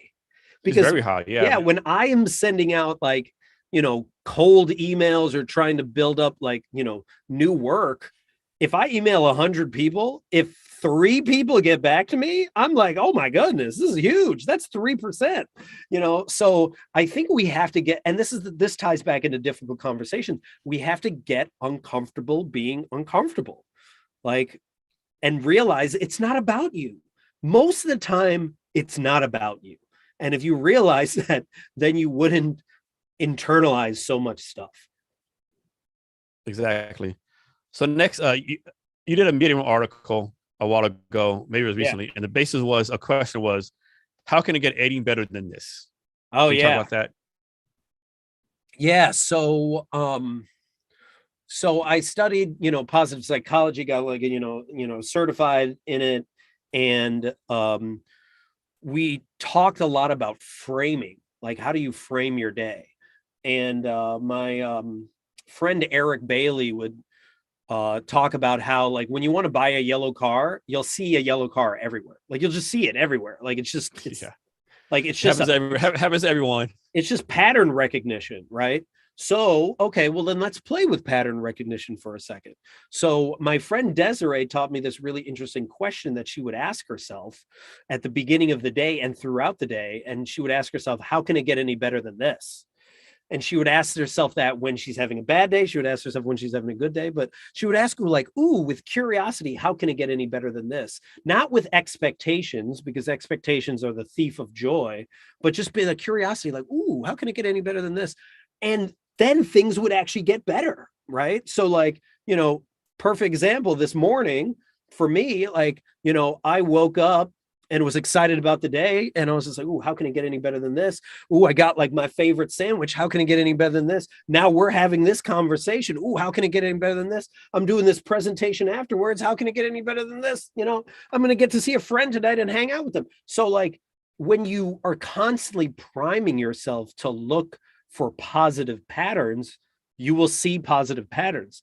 Now, when someone says, I had a bad day, I challenge them, because I'm like, I don't think you had a bad day. What you had a bad moment. And, a lot of psychology studies find that, you experience an emotion between 60 to 90 seconds, and then you can let go of that emotion. You can move on. But a lot of people have a bad moment, and then the loop happens, and then they continue to ruminate about that bad moment. And then they look for another bad moment and another bad moment. And then it culminates in a bad day, right? Like some people say, ooh, bad things happen in threes. Well, now that you've said that, you've primed your brain to look for 3 bad things to happen. So why not ask yourself instead the question of how can it get any better than this, and see how your like entire day can change, or frankly, your entire life. So Jeff, back to the workplace and having fun at work. So, the workplace, you have introverts, extroverts, all these different Myers-Briggs scale people. Talk about the challenge of being a manager and working through all these people, and make sure all these people get what they need from the workplace. Yeah, well, this ties back into like the languages of appreciation, right? And also, how do you communicate? If a lot of like extroverts, they want platforms where they can be extroverted, right? They want to be able to talk a lot. They may want you to sit down with you a lot and like have Zoom meetings, right? While an introvert's like, I'm good. I don't need to see you for a whole week or maybe like a few weeks. So you have to be talking to your staff about what is the best way in which I can support you. I think a lot of introverts thrived during the pandemic, right? And that's a great thing that they found. I found out I am definitely an extrovert, but I am an introverted extrovert. I was happy also being at home. As long as I could connect people via Zoom, I was like, I'm good. But like, so there's like nuances to each and every one. Like, even not even throwing everyone like, okay, this person's an introvert or this person's an extrovert, but really understanding the nuances of how that person works and how that person shows up. Hey, do you like doing presentations? No, I hate to present, but okay, but can you help with this presentation? Yeah, I love it. I'll put together the numbers. I'll do all the stuff on the back end. Awesome. Then that's what we're going to do. But if you're going to be like, no, you need to learn public speaking because it's really important. Is it though? Like, maybe that's not that person's skill set and that's not the career path they want to go on. So then don't force them to do that. Really constantly be asking them, how do you want to develop as a staff member? What skills do you want to develop in the next year, right? Where do you want to be at in a year, and how can I help you personally to get there? When you're having those conversations, all of a sudden, then people start to be able to connect to you better, regardless of whether they're extroverted or introverted. You might laugh on this, but when I up here in Seattle, we're like lockdown, quarantine, whatever. Like, I'm an introvert, but I also have like no people. But I like, damn, I need to see someone in person, right? This is driving me crazy. I can't see my wife every day. I got to see someone besides my wife and kids pretty soon, or I'm gonna go batshit crazy, right? Yeah. So Jeff, next, talk about your entrepreneurial journey. Like, you went from corporate to have your own company. Talk about that journey, your thought process, why you decided to go on your own, so to speak. Yeah. So, it's interesting. I'm telling this now because I usually lead with this, but the Batman origin story is I saw Big when I was a kid, and Tom Hanks was playing with toys for a living. And I was like, that's a job. And I was like, oh my goodness, I need that job. So I started writing toy companies in third grade, and I just did not stop until they hired me, like 15 years later. And I don't know if you've ever gotten exactly what you've always wanted and then been so disappointed when you get there. But there was no toys, no fun, no high fives, no kids. And I was like, man, this job sucks, and I remember leaving that and having my quarter life crisis. And I was in New York at the time. And I came to the Bay Area, the San Francisco Bay Area, and I found this job on Craigslist where they were teaching kids engineering with Lego. They were playing with Lego for a living. And I was like, oh, dude, like, I want to do this. And I think I mentioned this earlier, but, then we took it from like 7 people to 400 people. And the whole time we just were playing, no business plan, picked cities we thought were fun, picked people we thought were fun, made a ton of mistakes, but just kept growing because we were nerding out. We were just doing, and this is when STEM wasn't even a thing. Like, we were doing it in 2004 when a lot of people didn't even know what the acronym of STEM was. And then we got so large, and then I left to do some campaign work, and I came back. And then I was just like, well, I want to do like Lego with adults. So I started just reaching out to companies, and companies actually started reaching out to us first. And they were like, hey, do you do team building events and special events? And we're like, yeah, of course we do. No, we didn't. We didn't do any of that, but we just said yes to everything because we're like, yeah, we'll figure it out. And we just figured it out. And then I ended up running for a decade special events and team building events for like the top tech companies like in the world. And while I was doing this, I found that even at these companies that constantly got best places to work awards, I realized there wasn't even that much psychological safety there. People were not taking risks. People were not having difficult conversations. People were not doing what the company says that they're doing, all the things on the wall of like, take risks, be creative, be you, and I was like, that's actually not true. This is not happening at this company. So I created Rediscover Your Play back in like 2019 to start tackling those issues of like, how do we have those hard conversations? How do we address that toxic person at work? How do we get your staff in flow? How do we navigate this great resignation? How do we deal with toxic masculinity in the workplace? But we do it through the perspective of play and positive psychology. So what's your focus on right now for the company? I think a focus right now is I'm doing a lot of workshops right now around like, great resignation, around like I'm about to do a talk around toxic masculinity at work, because I really want to talk about how we address the future of work and what type of leaders do we want to support going forward. Because as I mentioned earlier, we've celebrated for so long the Steve Jobs, the Elon Musks, the Jeff Bezos, the Wolf of Wall Street guy, these people that do not put employees first. And I'm hoping the future of work is different, where we are actually celebrating staff and people that actually really know how to lead from a place of empathy and compassion. So, Jeff, what's your vision for the future of your company? Is it to keep on doing the work by yourself? Or do you envision having kind of like a John Maxwell franchise program where a bunch of people work beneath you and spread your message? No, definitely not franchise. I mean, I always say I want to talk. I believe, one of my biggest theories is I believe play can heal the world, right? And I'm starting with the workplace. How can play heal the workplace? So I would love to speak at Davos about how play can heal the workplace or play can heal the world. I want to be speaking a lot about this. So I want to be on bigger and larger stages addressing how we bring compassionate empathy and compassionate play back to work. Also, I want to talk more about leadership where we are able to balance feminine and masculine leadership.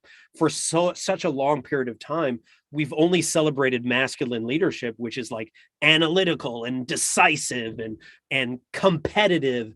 And there is some divine feminine leadership that actually is really important that leaders need to have, which is collaborative, which is play, which is intuitive, which is like compassion and empathy. And you need to find the balance between both. Not one is better than the other, but when you find the balance, a leader that has those components is one of the strongest leaders. And I always refer to New Zealand Prime Minister Jacinda Ardern, who actually balanced both feminine and masculine leadership, was decisive, was analytical, was also compassionate, empathetic, and collaborative. And look, she had the lowest COVID rates in the world. Her constituents were willing to follow a lot of the things to do the lockdown at the beginning. And because of that, everyone is safe. And that's what happens when you can show up with both feminine and masculine leadership. So, Jeff, from your point of view or from your opinion, do people learn more from bad leaders or they learn more from good leaders? I think they learn more from good leaders, because as I was talking to a friend of mine, Maddie Gabor, when you're miserable, your brain actually is not able to function well because you're in a constant state of fear and flight and you don't feel safe. So you can barely focus. Like, you might learn from that bad leader after the fact, but like, there's no growth during, because you're just worried all the time. You're constantly having to put out fires of your bad boss or your disorganized boss, trying to like figure out what in the world they're doing, that you never can develop your own, you never have time for your own personal development. And when you have a good leader, you have time to work and develop at the same time. I think the only thing a lot of times you learn from a bad leader is what not to do, but that doesn't help you with how you can grow as an individual as much. Yeah. And it's just also like, why would you want to learn from a bad leader? Because then that's just a year of your life being miserable to learn lessons that frankly we should have learned in grade school. So, Jeff, how do you take care of yourself? How do you make sure you're taking yourself as far as wellness, that kind of stuff? Playing, like making sure that I have time to play, like allowing myself to get bored. Like one of the strategies that I do to play is like really like in order to play, you actually have to calm yourself. You have to soothe yourself. Like, so what soothes me? Okay. When I go for a walk, Oh, when I'm like going to play soccer. Oh, when I'm, like dancing in my house, when I'm making TikTok videos. When I start my day with play, like I prime my day by starting off by making a TikTok video or doing something creative. And then that sets the tone for my day, right? And then I'm able to get through the day because I see everything as play. Like this right now is play to me. That's why I enjoy it so much. The talk I'm going to do in an hour or so is play. Like it's just fun. And that motivates me. And then also, and I talk a lot about this from a positive psychology standpoint, when I feel sad, I feel sad. When I feel angry, I feel angry. Like I allow myself to feel all the feelings. I don't embrace toxic positivity and like just all happy all the time, right? And when I feel sad, then I reach out for help. I think a lot of times we think we have to always be Instagram happy, and that's just not realistic. And I talk about how there's like a beauty in sadness. My father passed away a few years ago, and his brothers showed up, and this was the first time their brothers had showed up in like 20 years since like their mom passed away. So I felt sad and I felt grief for my dad, but I also felt joy and gratitude for them to be there. There's a beauty in feeling both those feelings, and you should allow yourself to feel both those feelings at the same time. That's what living is. And I think we need to give ourselves more grace to feel all the feelings instead of constantly shooting on ourselves and telling ourselves that we should feel this way instead of just giving ourselves permission to feel whatever we want to feel. Jeff, is there anything I should have asked you that I haven't yet, or anything else you want to talk about? Nah, man, I feel like we covered a lot. I think one thing that I'll end on, because I think this is actually really important, is there's something that a lot of people know as the Maslow hierarchy of needs, and it's the way in which we understand the world, right? And the way in which we like navigate the world. Like, okay, I need to first cover my physiological needs, then I need to be safe, and then after I need to be safe, then I can start developing, and then eventually I get to self-actualization, right? And it's this whole idea of like, how do I show up in the world? But I think a lot of people don't realize that like the Maslow hierarchy of needs is like incomplete. Abraham Maslow actually spent time with the Blackfoot nation. I think it was the Siksik tribe, and actually borrowed that concept from them. But then he kind of misinterpreted the concept, because he has the Maslow hierarchy needs as a triangle, but it's not a triangle. It's actually a teepee. It's actually, and it's concentric in many ways. And what's at the bottom of the Blackfoot Nation's hierarchy of needs is self-actualization. That's the bottom. That's the bare minimum. The bare minimum is figuring out, how do I want to show up to the world, right? But then right after self-actualization is something known as community actualization, which is, how are we as a community looking out for one another? Like there wasn't, especially a long time ago in Native American populations, they didn't understand poverty, because like you were never impoverished because the tribe would always look out for one another, right? Like poverty would just be you being disconnected from family, but everyone would look out for each other. So if someone was really struggling, and going through depression, the whole tribe would figure out, okay, how do we address this, right? What's this person doing? Oh, okay, if we were to use an example of like someone in a village, like, oh, this person's going through depression. In Western civilization, we would be like, give them medicine, give them, and put them on their way. Maybe they'll go do some therapy. But what a village would do would be like, okay, well, why is this person depressed? Oh, it's because they can't provide for their family. Why not? Oh, because their like plow broke. All right, let's fundraise so we can get them a new plow. Oh, we also need someone to watch their kids. So the village actually watches out for one another. That's community actualization. We have forgotten that as a society, especially in the Western world. And then finally, at the very top is cultural perpetuity. And what's really cool about this is, by yourself, you're insignificant. Your life, you're going to live 80 to 100 years if you're lucky. probably going to get forgotten. But if you look at it from cultural perpetuity, that actually means breath of life. That means you are the connection between your ancestors and your descendants. You are the crucial link between them.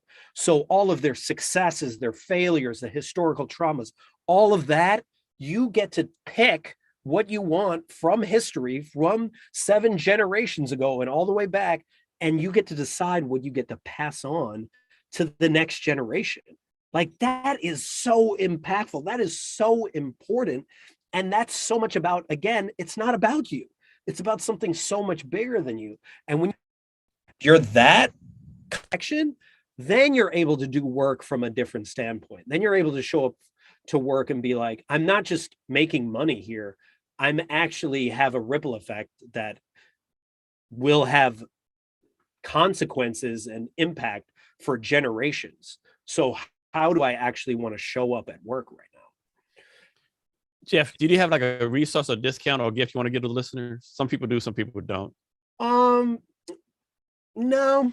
I mean, simply, if they want to get in touch with me, they simply can go to Jeff Harry Plays.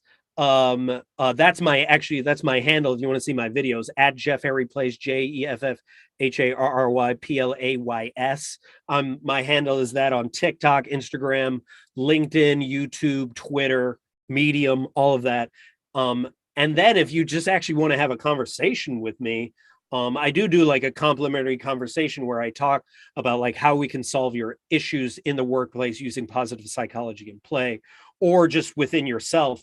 And that you simply just go to rediscoveryourplay.com and simply click on the Let's Play button, and you can set up a time where we can actually talk and connect. Hey, Jeff, who's your target demographic? Are you on like with companies like 10,000 more employees, small companies, or? All kinds. I've worked with small businesses. I've worked with Fortune 500 companies. I work right now with a lot of tech companies. And right now, like this month, I've been working with colleges.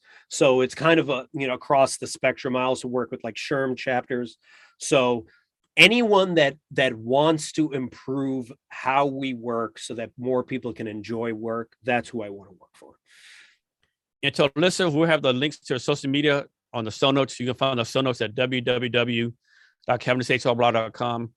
And be sure to share this episode with your network and your friends, and be sure to subscribe, rate, and review the Jason Cabinet Experience. So, Jeff, we're coming to the end of our talk. Can you give us any last minute wisdom on anything you want to talk about? Yeah, the last minute wisdom I would give to people, and they might have already realized this during the pandemic, is like, no one knows what they're doing.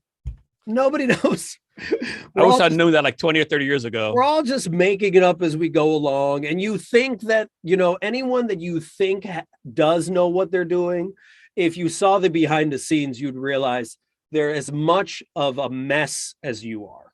And I think the more we tell ourselves that, the more we can empower ourselves to be like, being that no one knows what they're doing, I'm the expert of myself. So I'm going to figure out what I want to do, and I'm going to follow my convictions.